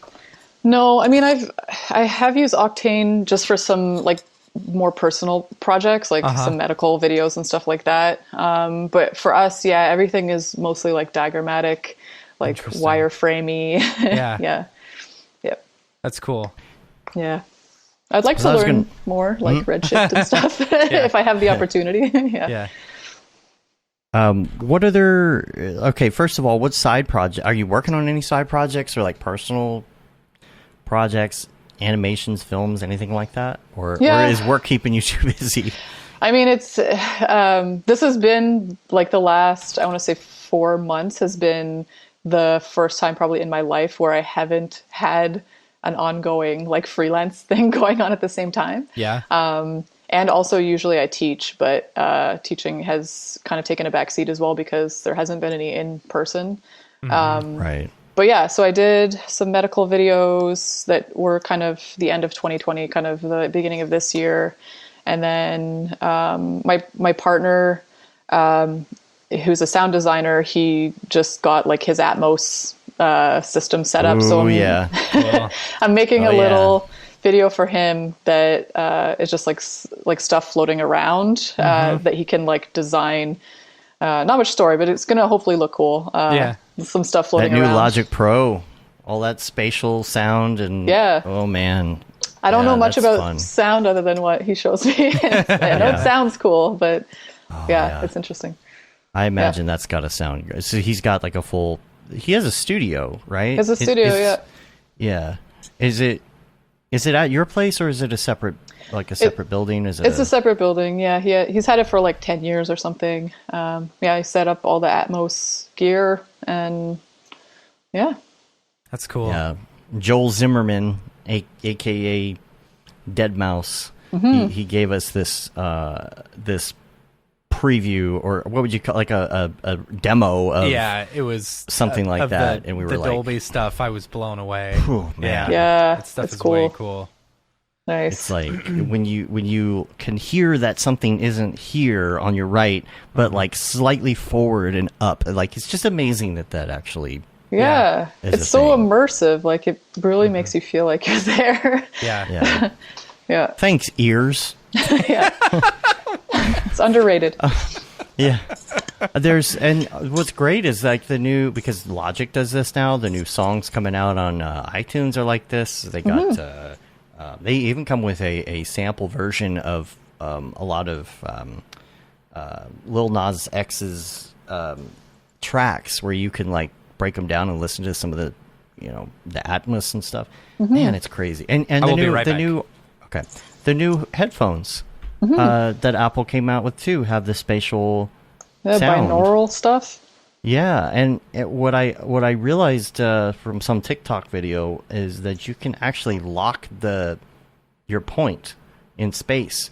I do not understand how that works, but you can lock it. Like, so say you hear something behind you, you can lock it and then turn and be like, it's over here, and like.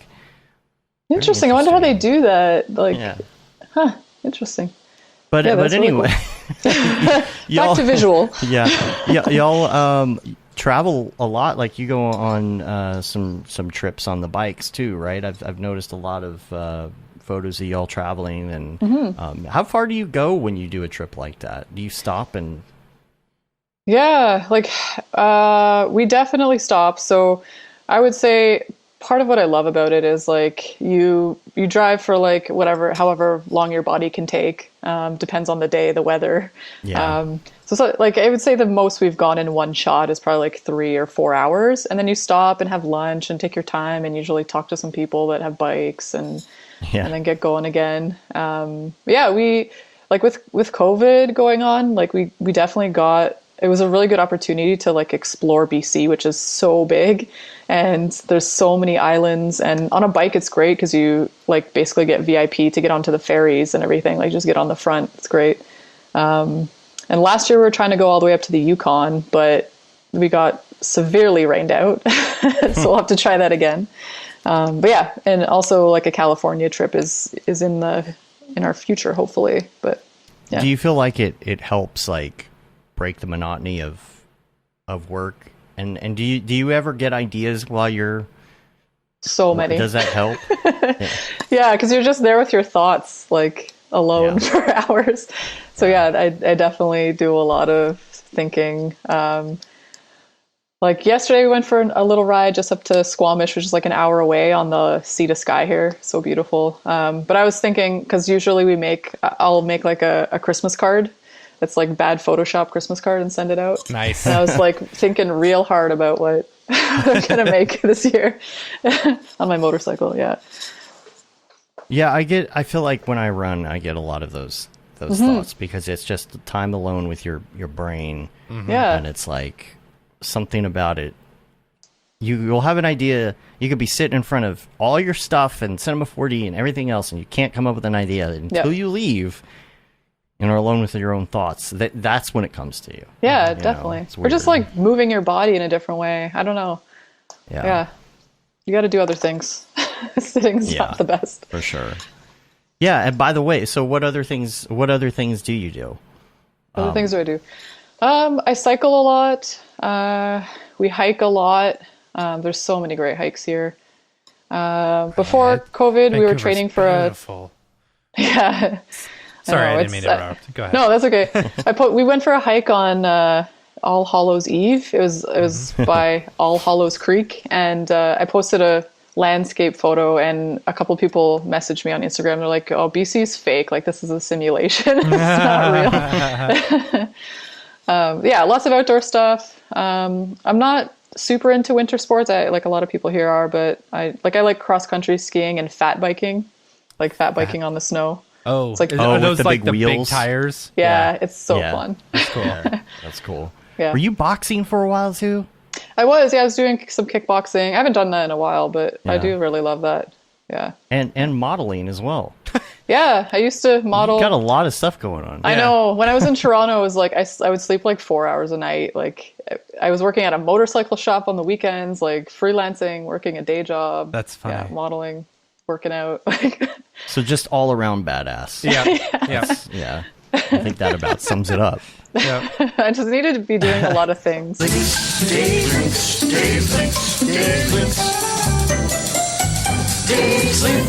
A couple links just to mention. Speaking of that WandaVision, or speaking of WandaVision, there is a helmet shot. I don't know if you've seen WandaVision. There's a helmet shot that I think is so cool, and I was like, "Oh, this is awesome!" And then it really got me thinking. Wait, how did they do that? Because there's a fight scene, and the whole scene is the camera going 360 around. What's his name's helmet? Vision's helmet. And you can't see the camera, obviously. And it's like, how was that shot created? And so there's a Twitter thread that actually talks about how that was done. So I'll put that in the notes. And then the link for the article on a flood. It's called A Flood of Plastic in 3D. That's on our site. You can check that out. So cool. Mograph recommends. So we're going to ask you some of your favorite things. And this is always great to hear because usually it's stuff that influences what you do, and I think it's a great way for people to understand the people that are on our show and get to know them a little bit better. So we are going to start with your favorite movie. That one was hard to answer because like all-time favorite movie is definitely Uncle Buck, but like in no way is that like I don't know if that influences my work at all. But yeah, I love that movie. Or Big, like with Tom Hanks, like Big. Those two. They're just so wholesome. Big was such an influence on me as a child. Like, I told myself that I was never going to grow up, that I would get older, but I would never stop being a child. Yeah, like, totally. His apartment with, like, a trampoline in it, it's like, that's the dream right there. I know, I agree. A pop machine, a soda machine. Yeah, I agree. Yeah. I agree. Yeah, and maybe that does older. influence me. Yeah, I know. We got bills. Why don't more people have trampolines in their houses? Right? That's my question. I can't answer that. Answer that. I mean, we can't all be Michael Jackson and have an entire like Toyland inside of our house. I'm just waiting until my kids grow up and move out for me to build the trampoline room. You know? Oh, okay. Yeah. Nice. But how do you handle the ceiling? That's the question. You just don't jump that high. Build it higher. Yeah. Put it in the dining room with a vaulted ceiling. No, yeah, I have a vaulted ceiling in my living room, so I'll just get everything there you out go. of my living room and then put a big trampoline in there. Oh, my kid would freaking love that. No, but he's going to Right. graduated. Right. Well, he's never going to grow up, so He's the one who gets to get old, not me. No, what you do is you just help him get a trampoline in his house. Right. So that you can just go over there and do it whenever you want. Right. Son, I'm coming over to jump on the trampoline. I think if I had if you have a trampoline in your house in Vancouver, it would like that room probably costs you, because real estate's so expensive here. Right. It'd be like a $500,000 trampoline room. Yeah. And Sarah says, Look just how put a rich trampoline I on am. I have my Sarah own says trampoline put a room. trampoline on the ceiling. Then you Ooh, won't. Yeah, it's just, and you just That start sounds going faster dangerous. and faster.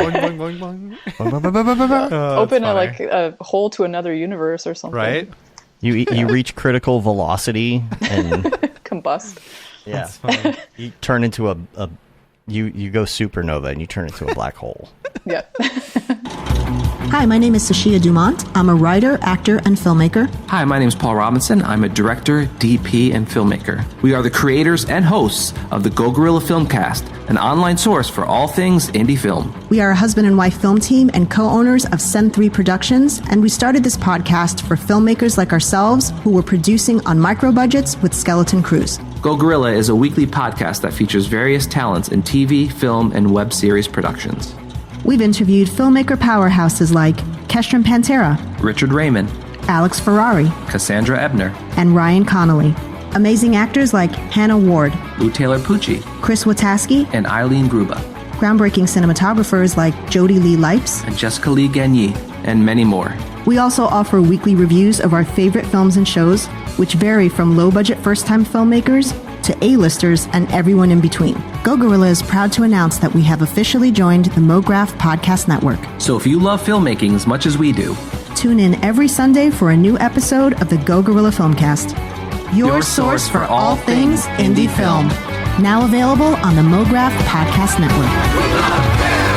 All right. Favorite TV show while we're at it? Favorite TV show? Recently just finished up Ted Lasso. Oh, so good. There's nothing good. like FUI related to that. Right. It is so It's good. just a good show. So very wholesome. Yeah. Yeah. I think I just like wholesome things. I did not Yeah. realize that Bill Lawrence does that show.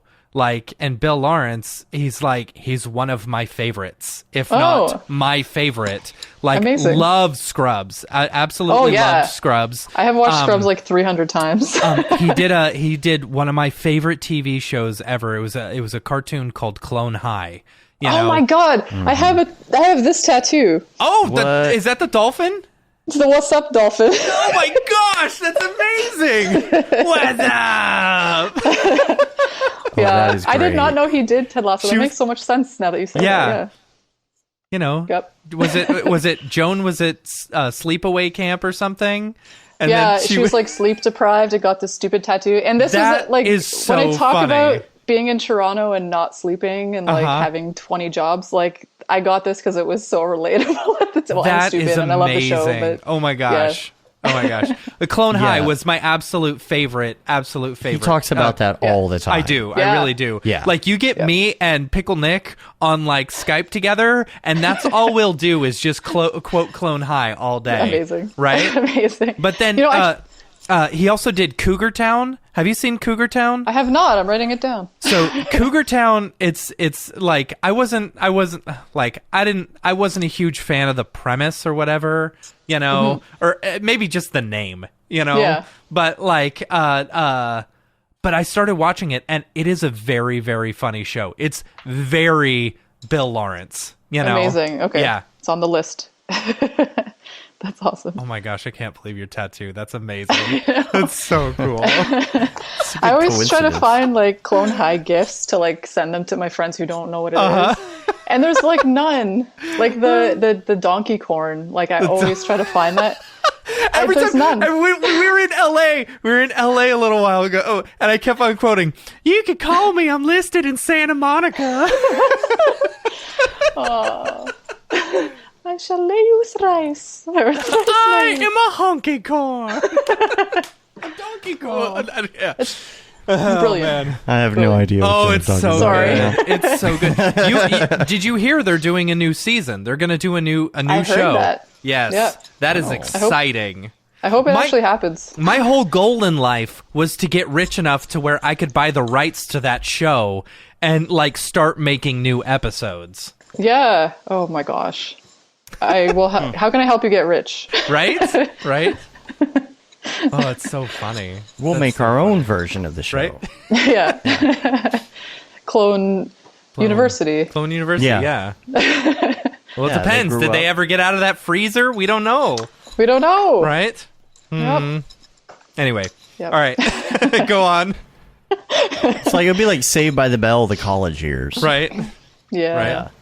Well, hopefully not. What else do we have? Oh, music. Music. That was a hard one too because I love ska and I love pop punk. Oh boy, here it comes. I'll just sit back again and let y'all go again.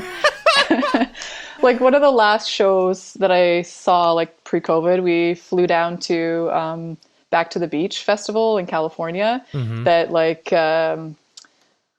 what's his name? Feldy puts on. So it was Blink 182 and Aquabats, which are amazing. So I love all those. Yeah. I've seen the Aquabats in concert. They're a lot of fun. They've got a lot of energy. Fun. I don't love the Aquabats. Right? I just don't love the Aquabats. I don't know. There's a couple bangers, yeah. Pizza Song. Yeah. But what I wrote down here was San Fermin, which is they're a band from Brooklyn. It's kind of I don't even know how to describe it. You'll just have to listen to it. Okay. They're good. Aquabats. Oh, dude. You go to an music. Aquabat show, do you have to have the splash guard? No. Well, okay. that show they sold like these pizza-shaped towels, but they sold out in like 5 minutes. So That's I did not funny. get one. Do you know the Mad Caddies? I do not. Okay, so the Mad Caddies, there's an album called Punk Rocksteady, right? Okay. That is they do ska versions of punk rock bands, of punk rock Whoa. songs. So like Nice. their version of She by Green Day is like one of the best covers I've ever heard, you know? Amazing. And then they also cover like a Propaganda song and you're like, how are you going to turn that into like ska? But it's like, Yeah. oh, it's so good. So Oh, good. that's awesome. Yeah. I'm adding to my list here. Thank you. Good. Yep. Yeah, and I just saw a friend, like one of the first concerts we've been to again since like being like stuff is opened again. A friend of mine, they have a band called Rude City Riot, which is like a ska band, like, you know, true, with like 10 people on stage. Nice. So yeah, it kind of bookended this like COVID era of not being able to go to live shows, which is Yeah. like in normal times, like we're at shows like every weekend. So that's been Yeah. hard. Yeah. Yeah. That's cool. Yeah. What's next, Dave? All right, next on the list. I just want to make sure y'all were, got all. Yeah, the no, ska we're good. talk. We're good. Thank you. Yeah. Good. Podcasts. If you listen to podcasts, Yeah, I listen to podcasts. So like when I'm working and if it's something that's I don't need to think about, it's just like purely making stuff. I listen to them a lot. A lot of them are like, so 99% Invisible, which I'm sure everyone listens to. And if you Is don't, what? you should. 99% Invisible. Oh, I Yeah. don't know that one. It's I've so good. Heard a lot of people talk about that one, but I haven't heard it myself. It's great. It's the guy's name is Roman Mars that does it. It basically talks about all types of design. So, you know, like architecture, furniture, just like all of the hidden, like these hidden heroes, like these people that make amazing things that are even inventors, and you never really know who they are. You don't really, sometimes it's invisible design. Yeah, it's really cool. I would say check it out for sure. Rad, totally. And then like I listen to a lot of just some like comedic self-helpy ones. There's one called By the Book, which is these two women in New York that they read self-help books that listeners recommend, and then they live by them for 2 weeks. Oh that's gosh, funny. that's great. It's hilarious. Like it's usually like, sometimes it works out, but usually it's just hilarious. And it sounds like you might like My Brother and Me. Do you know? Oh yeah? Yeah. I do not. Oh, I'll write it down. Yeah. It's these brothers. It's huge. They even had their own TV show based Yeah. on it at one point. It's these three brothers, and they give bad advice Yeah. to questions. And then some people also submit Yahoo Answers questions, and they give bad advice on those too. And some of them, a lot of them are just hilarious Yahoo Answers questions that people find and send them to Amazing. them. Like, why do I feel like I'm a car? Sometimes when I'm running, I'm like really going, and I like put my car face on, and I feel like I'm a car. And they'll answer that question, It's amazing. I will check that out too. And then if you like D&D, they've got a spin-off show that's D&D with their dad as Oh, well. So Sweet. that one's really good. get into that world. What other podcasts? Yeah. What else you got? There's a psychologist named Esther Perel. So she also has a podcast. This one's not funny. It's like serious, but she, it's called Where Should We Begin? And then she has another one called How's Work? But she basically just does like a live session, with like the How's Work one. It'll be like a boss and like one of their employees that are having like communicational issues. And then they like talk about it. I don't know. I just find it really interesting. Yeah. Man, I If you're feel into like psychology. you wonder, like, I don't know. It almost feels like something you can't come back from, Yeah. like a boss and an employee, kind of duking it out on a podcast. Yeah. It's like, I wonder yeah. how many of the employees actually like leave after that point. It's possible, yeah. I mean, some of them too are like, it'll be like family members that have this weird power dynamic because you're like reporting to your brother or something. Right, and right. it's not like you can just leave. Right. Yeah, it's interesting. It's Interesting. Okay. Yeah. Any other ones? Yeah. That's all I can think of right now. Yeah. All right. Now, without naming a render engine, what would be your plugin of choice? Plugin of choice. I mean, the one that I mentioned before, that's actually a script, is that layer repeater thing. Like, I feel like I can't live without that now. Is that on AE Scripts? I think it is. Yeah. Up just a second ago. So does it actually like repeat it in 3D space? Yeah, it's the only thing that I could find that would repeat shape layers in 3D space. Oh, rad. Okay. Yeah, so you can use it, like, I'll make like floor plans out of it. So sometimes we'll get like a floor plan, and then I won't have time to like make it in 3D, so I'll do that. But it also looks pretty cool. Or you can use it as kind of like a really like amped up like randomizer. So you can put different shapes in there, and then like everything's controllable. So you can control like the opacity, the position in like XYZ space. Cool. Yeah, I'm looking at it right now. It's pretty useful. Again, it's like more workflow, time savery than anything, but it's pretty powerful. That's cool. It's such a simple one. Yeah. Yeah, there it is. I'm looking at it right here on the dingus. Yeah. skip ahead here. See how that works. Yeah. I So it's wish I kind of could like say. it's almost like a cloner object. Yeah. Right? Yeah, definitely is. Yeah. Yeah. I mean, I wish I could say something more badass, like See, I feel particles. it's like why it's like why isn't stuff like this automatically built into After Effects? Right. You know? I know. It's I've been like trying you've to- got stuff similar to that with text, but that's about Definitely. it. You know?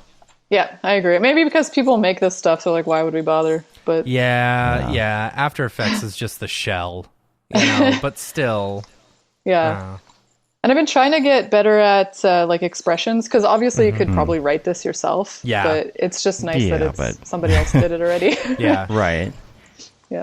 I don't know when could they at least get to the point where you can navigate in 3D a little bit better. And Actually, the navigation in 3D is much better now. Like It's been a little better, I agree. yeah, like with the But new handles still. and everything, and the new cameras and stuff. Like I find I'll sometimes forget that like I'm not in cinema, and I'll try the alt and move around and stuff, and it works. It works just fine. Nice. Yeah. The rotate tool has been the biggest improvement, I think. Yeah, Where they would have like the little lines at least, so you can yeah. Yeah, see I what you're agree. doing. But Did- what else? did- I was going to ask you guys, did you ever, so I talk about this all the time and it makes me feel so old, but when I when I first started using After Effects, you used to be able to just bring in like an OBJ, like straight in. Yeah. Or no, you couldn't. You had to go into Photoshop and then bring it in. But at one point, I you didn't miss it have so to. much. You could just bring that in. You could I bring it remember straight you in. I bringing had it no straight idea. in. Yeah. Really? Yeah. It was weird. It was like from, I want to say like 5.5 or something, and then 6, and then at some point they changed it, because I remember doing an animation and being like, okay, this is cool, and then the very next version, like, you I was couldn't like, where do is that this? anymore. Yeah, exactly. I've missed it so much. Yeah. Yeah. Anyway, just wanted to mention that. Now, when you pick up your phone, what is your muscle memory app that you go to right now? Muscle memory app. Not TikTok. I tried to find you on TikTok. I don't have couldn't find you. TikTok. Yeah, I stopped using Facebook as well. Like, I really only have Instagram. And I'm so bad at posting it other than, like, personal stuff. But yeah, I guess I would say Instagram. Or Filmora Go. That one's good, too. What is that? Like- What is it? Filmora Go. It's like a phone editing, like, video editing app. Oh, cool. Oh, okay. Yeah, and I do, because we do lots of drone stuff. Like, I got my drone license. Started flying drones, so like can just edit all of that right on my phone and upload it to Instagram cool. like right away. Yeah, that's That's cool. cool. I've been using Splice for that, and Ooh. I really like some of the features of Splice. I'll try that out too. If you're looking, yeah, especially when it comes to like separating audio clips and slowing clips down, and just the way the timeline works. If you're working on a phone, you really have to have something that makes sense. It's hard to do, you know. Can you? So you can do multi-layers with that? Because like Filmora doesn't have that on the phone anyway. Huh? Yeah, Cool. you got multi-layers, you got different layers of audio, you can do Sweet. sticker layer, you know, text layer, all of that stuff. So I think That's you can awesome. do a trial of it on the iPhone. Yeah, I'll try it out. Do you play any video games? Occasionally. I was into Borderlands. We were playing Borderlands last year. I was trying to play through it, but it was so buggy that I just got frustrated and stopped. And then like just simple games like NHL, nothing like long story wise. But I'll watch like my partner plays like Red Dead Redemption and a bunch of zombie ones that I can't remember the name of. Yeah. What about this is a tough one. Mitch Meyer's example of this is you turn the toaster on its side for some bomb-ass grilled cheese. So this would be, what is your favorite life hack? And it can be something like gimmicky or useful. Right. So something that I don't know if I'd say if it's a life hack or if it just came out of frustration is, I don't know if they have this everywhere, but here in Canada, at least, when you pull up to a light and you're turning left, there's usually like lines on the road. Here we have like circles. And if you put your tires on those, you'll actually get an advanced like green. So you can turn left and the traffic is like halted on the other side. And I feel like not enough people know that you have to like put your tires on them. And like, I'm very conscious of it on a motorcycle. So I'll like put my feet on them. Sometimes I'll hang back like, so I get the green. I had no idea. Yeah. And like, sometimes I'll see people sitting there for like 2 or 3 light cycles, not being able to turn because they don't know that those sensors are on the road. So I'd say watch out for those if you're trying to turn left. Huh. That's interesting. They don't have that here. They don't have that there. No, they don't have that here. No. Huh. Interesting. To do that next time we're in Canada. Right? Yeah. You know what? They probably do, because I think I learned from this on like some TV show. I don't think they do circles, but I know there's sensors, that they put sometimes underground or whatever, but yeah, but usually that's across you can the see board. the line. Yeah, you can see the line. Yeah, they'll do some where they put like magnets underneath everything. So they have sensors. The car drives up, the magnets obviously goes off because it's a giant metal object. Circular tar line in the asphalt. Okay. Yes. Circular tar line.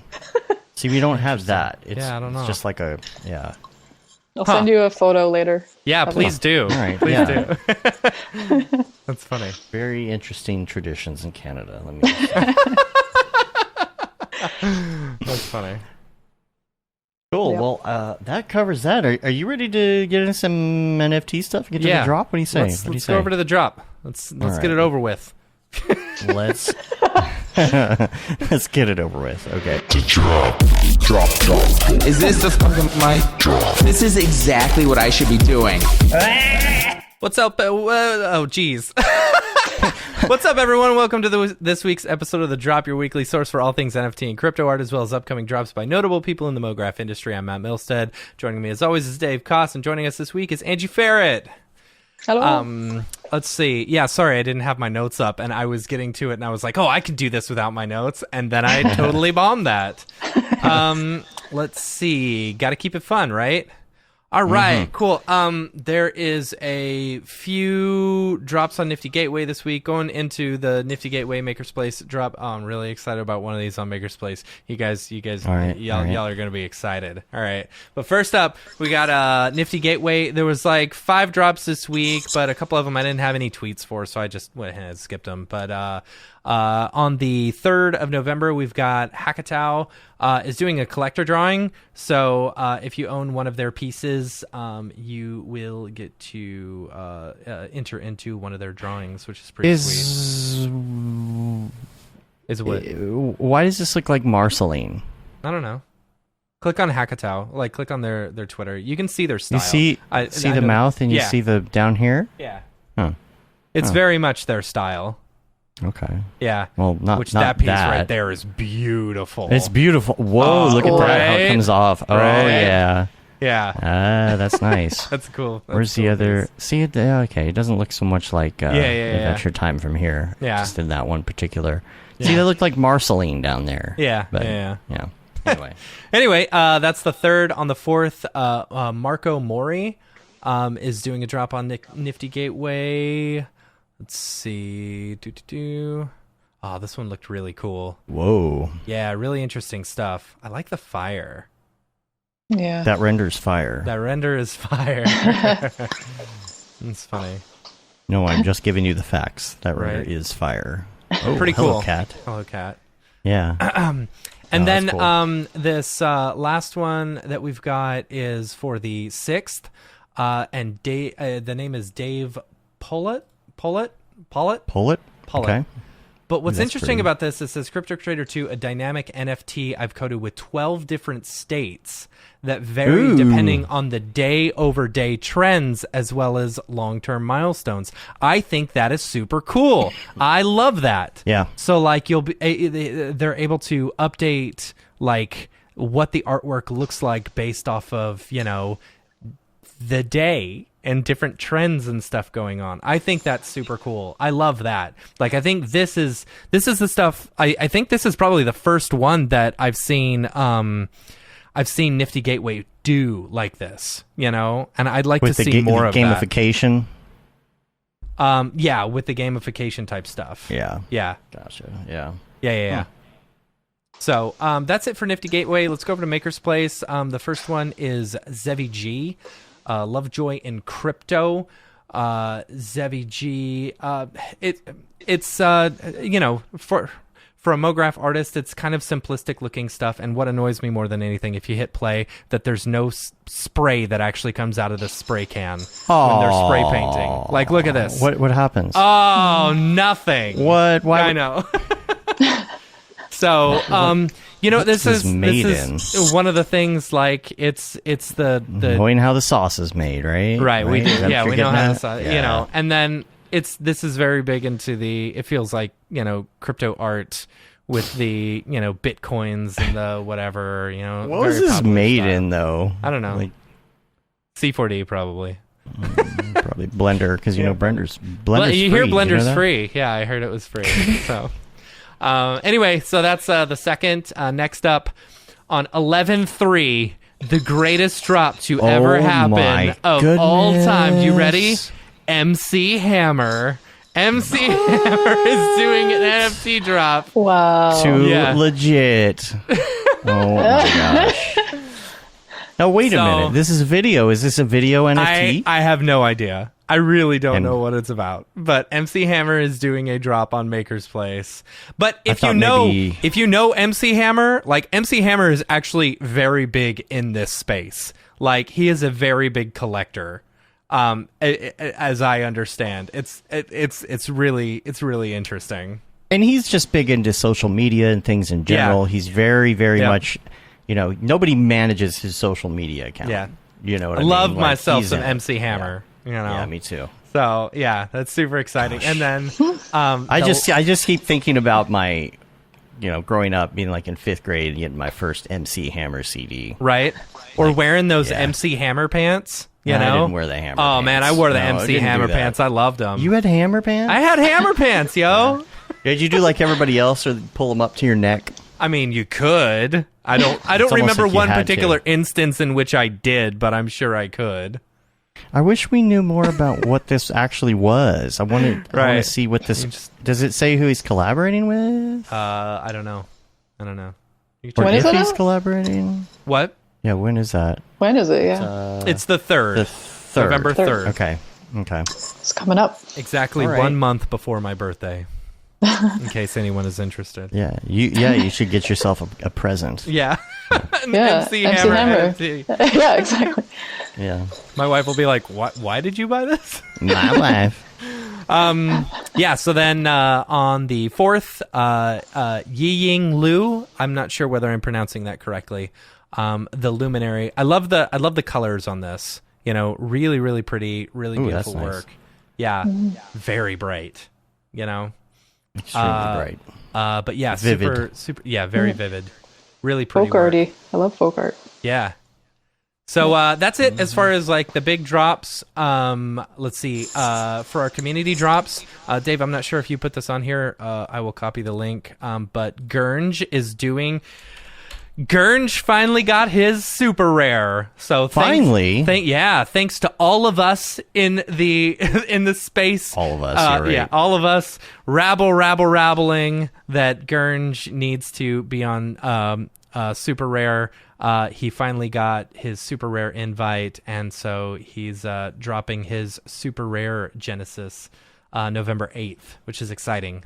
I'm glad he went with the black background on this. As am I. Talking about it this morning. Good. Yeah. It really makes it pop. Right. Really helps it pop. Yeah. Looks good. Yeah, super excited about that. Yeah, this is so cool. I saw he was working on this. I didn't realize that he didn't even have a platform for it at the time. And yeah, well, he was. It's so great. I think he was considering putting it somewhere else, but he really wanted to put this one on super rare.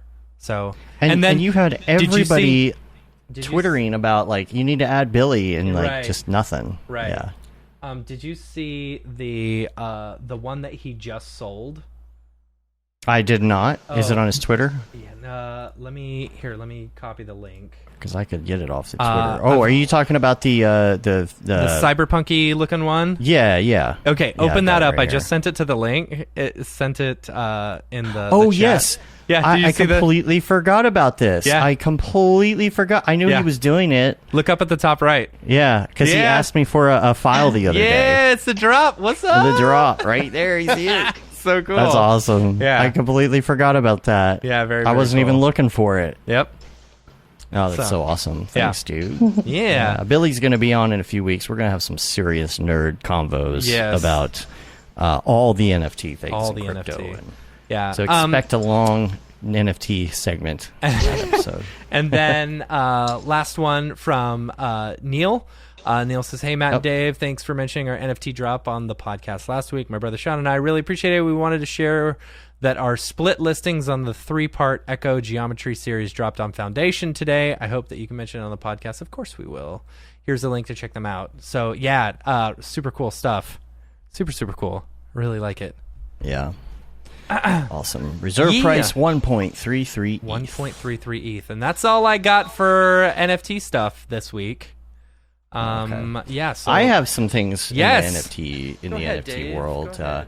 But before I do, let me just close this. I hate when these websites are open because it makes my face wash out. I was going to say, you've been washed out this whole time. I was going to text you and say something, but I was like, nah, he's a professional. He knows what he's doing. No, whenever I open a giant white screen on my screen, it's so large that it's just in my face. And so I try and keep them closed if I'm not looking at... Or I got to go to dark mode, right? Right. So anyway, look who's here. That's right. I thought we had made it all the way through the show without this. Hey, Matt. Hey, Dorpy. Hey, Angie. How's it going? What's up? Good. How are you? Pretty good. Everyone's talking about the metaverse this week, and I'm having a hard time making heads or tails of it. Oh, my gosh. They're so fired. I feel like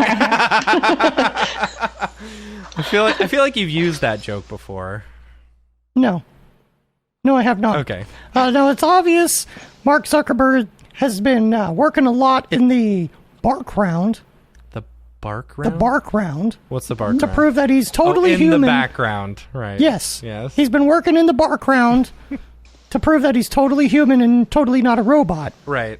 You know? But hey, who doesn't keep a bottle of Sweet Baby Ray's on the bookshelf? Am I right? Right. Yeah, you never know when you're gonna have a doggy bag. Here, you need some extra barbecue sauce. Okay. Yeah. Anyway, I'm gonna get out of here. I gotta go check out what all this metaverse stuff is about, and I might have to run because I accidentally swallowed some food coloring a couple minutes ago. Oh boy. I mean, a couple days ago. Okay. The vet says I'm okay, but I feel like I've just died inside a little bit. Oh my gosh. That wasn't even a dog joke anymore. Okay, bye. Okay, bye. He's out of dog puns, Matt. Okay. The dog puns, they're just... I have Googled dog puns. Mm-hmm. And every dog pun is something I've already done. That's funny. On the show. I got nothing left. That's why we got all the new characters coming. You know, you got a little bit of the shark dude. What's his name? NFT Shark. NFT Shark. Yeah. You had the werewolf last week. The werewolf. I forgot about the werewolf. got some other things planned. Yeah. Cool. I had some things I wanted to talk about as far as NFTs and crypto and stuff like that. And, like Dorpy said, the metaverse. It's interesting. I'm real mad that it's Facebook who's like. I'm mad that it's Facebook. Yeah. Facebook's the worst. But Facebook brings validity to it in making this announcement. That's kind of what I was getting at. Like that. I mean, we're all kind of involved in this. Here's what needs to happen with Facebook. Facebook needs to go back to instead of the curated timeline, if it would go back to just like, hey, here's what people are saying, like an actual like timeline, because also say there's an emergency at my wife's school where she works, right? And they put out a Facebook notification about it. This happened the other day. Some people don't get it on their curated timelines until 16 hours later, Right. Wow. And it's like, no, what needs to happen is they need to go back to the normal timeline where you can see things as they happen. You that information and not put it on Facebook. Well, I agree. But, yeah. But still, like, they need to do that, and then Facebook needs to get rid of Zuckerberg. They can't because he owns... I know. Yeah. It's not like they can't vote him out. I know. I'm just saying, Facebook, like, at least for advertising is great on Facebook. Like being able to connect all these different things and stuff like that. It's real good for advertisers. Yeah, it's okay. Yeah, it's okay. It's not as good now that Apple has really messed that up. But I don't know. I think that. I don't like them, and I don't really want to have anything to do with their metaverse, even though I own Oculus Rift, so that makes it kind of hard. But I just like that it's adding validity to what we're doing. I mean, we've just started in crypto, we've just started in crypto art, but we have all known that this is going to the metaverse, right? Everything's encrypted, everything's based on cryptocurrency. People are going to be selling objects and whatever else it's going to be in 10 years from now. Just who knows? Yeah. The going idea is that the metaverse is going to be a $28 billion industry by 2025. Yeah, I can see that. I mean, I can definitely see that. I can see where it's going. But I don't want Facebook to be in charge of it. I don't either, and it doesn't mean they're going to be in charge of it. This is an open thing. That's not. I'm not talking about whatever Facebook is talking about. I'm just talking about in general. Crypto, the blockchain, all of that is an open thing. So I think some of that is actually going to be out of Zuck's hands. Thank goodness, his robot hands. His robot hands. And I don't know. I just think that it is good that it adds validity to what we're doing. That's the only thing, and other people are going to follow it. That's only good for us. You see where there was a CryptoPunk that it went for what, $500 million? $500 million, but it was only for like a split second or something like that. It was. It's like they took out a loan. They took out a loan for like $500 million and then bought the thing off of themselves and then paid back the loan. It was stupid. Yeah. I don't know. Like, what is going on there? I don't know. Have you seen some stuff I just don't get? I'm not sure. I don't think we talked about this because this happened this week. Human 1. That's on my list as well. Okay, sorry. Okay, we can keep going. Well, we can go. No, we can just go to that. Yeah, let's go to it. This is Beeple's new thing. Yeah, and it's a how do you explain this? It's a box. Okay, so it is a rotating box, right? Can you bring it up? Look at the tweet that I just sent you. Yeah. Okay, cool. So it's like a life size, like tall. It's like 6 feet tall or 7 feet tall, whatever. And it's rotating around, and you've got like this character walking inside. And I'm assuming it's camera mapped, to the actual like video and stuff like that. So you can see this person walking through the Beepleverse or whatever. It's pretty cool. And so it's an actual physical piece that Beeple's auctioning off at Christie's right now. And what's cool about it is because he's able to update it as he goes along. So it's an updatable It's a pretty thing.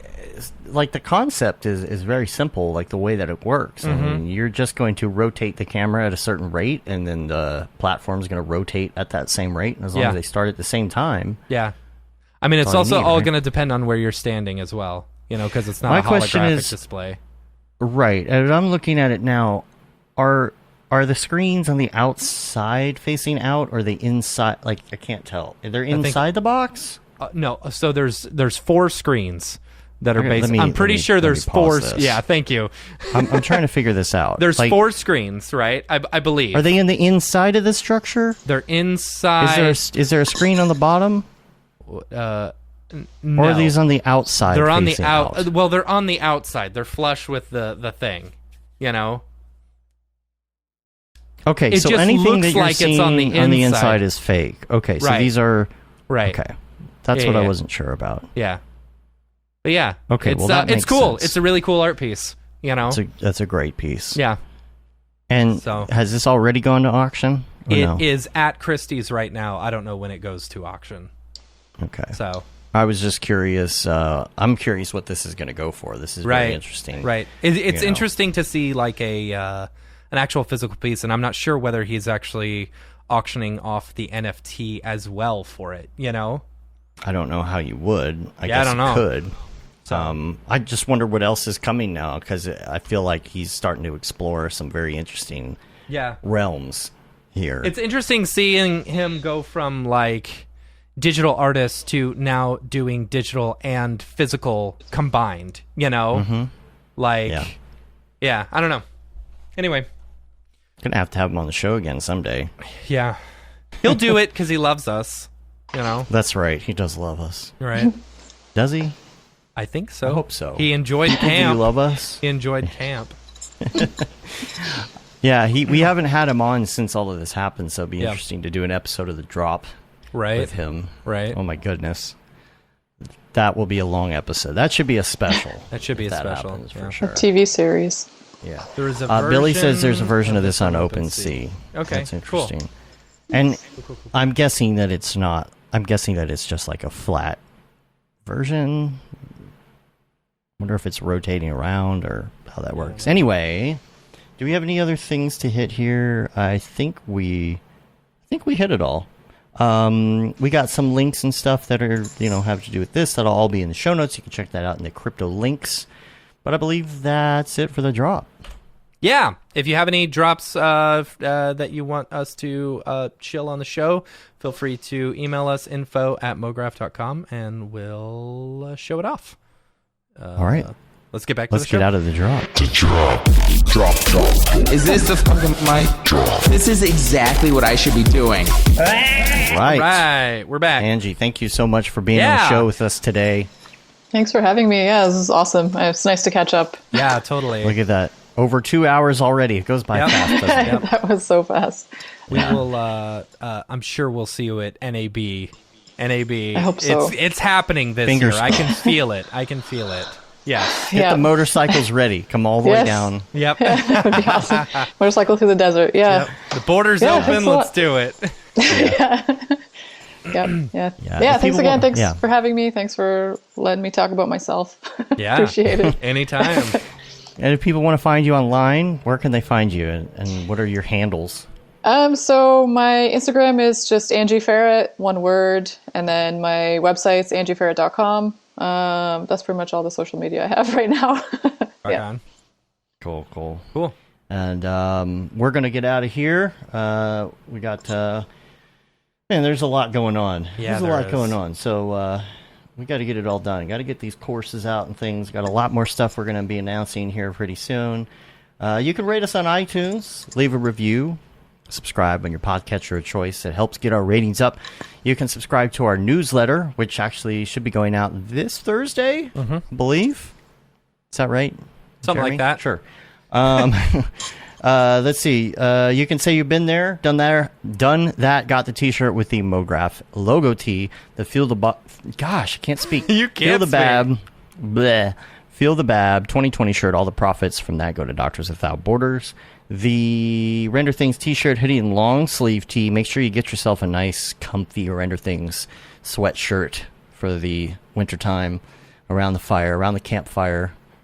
Got That Render is Fire shirt, which you are only allowed to wear ironically. Unless you're shams.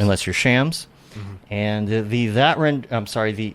what a terrible take two. Mograph Blandishment shirt, which is also up on the website. You can get all of that, mograph.com/merch. There we go. I finally got through that segment. We're on Facebook, Twitter, Instagram, YouTube, TikTok, mograph.com. Make sure you add us on TikTok. Angie, get on that TikTok. And I think I will, yeah. Yeah, I'm going to add us on there. There's some fun stuff on there. It will There's waste some really a lot of your creative time. Oh, man. If you want something that's better than surfing Facebook, go to TikTok. That's all I got to say about that. But yeah, that covers it. Thanks again, and we're looking forward to seeing you in real life. Me too. Thank you. All right. Till next time, I'm Dave. And I'm Matt. And I'm Angie. Have a good one. Later, yo.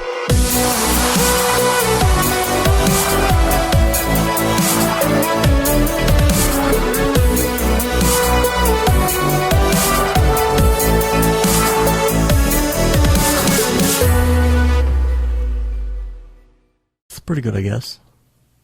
Mograph.com, an online resource for motion graphic artists.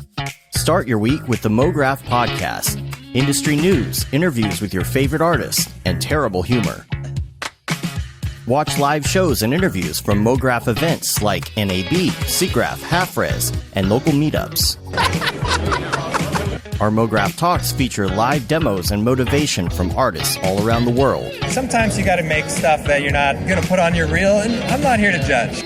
What if Rick and Morty show up for the countdown at midnight? That's where I peaked in life, in my career. We gotta stop this thing, Rick! It's gonna kill us all! Hear from the people that create your software, design your render engines, and artists that are changing the face of modern motion graphics. You get that render done. Yeah, you better frame what? Mograph tutorials and online classes will teach you about Cinema 4D, After Effects, as well as other popular software and render engines. Throw in the HDR Studio, take the render settings, pick the HDR, put a reflection, and gorgeous. Branch into new software. Learn time-saving tips, techniques, workflows, and lessons that'll keep you up to date in the world of motion design. Oh, brother, those are some of my favorite elves. I love projects that scare me. When our art director comes to us and asks for something that I had never done before, man, it gets me pumped. Join the conversation in our live sessions. Check out our plugins, or join the hundreds of daily active users in our Slack channel for technical help, advice, contests, or just to joke around. Real nice banana. Yeah, that's so funny. All right, I'm gonna live forever. Subscribe today and get the latest updates on our YouTube and other social media channels. Take all your dreams and just do it! We don't care how you get here, folks. Just get here. Subscribe to Mograph.com.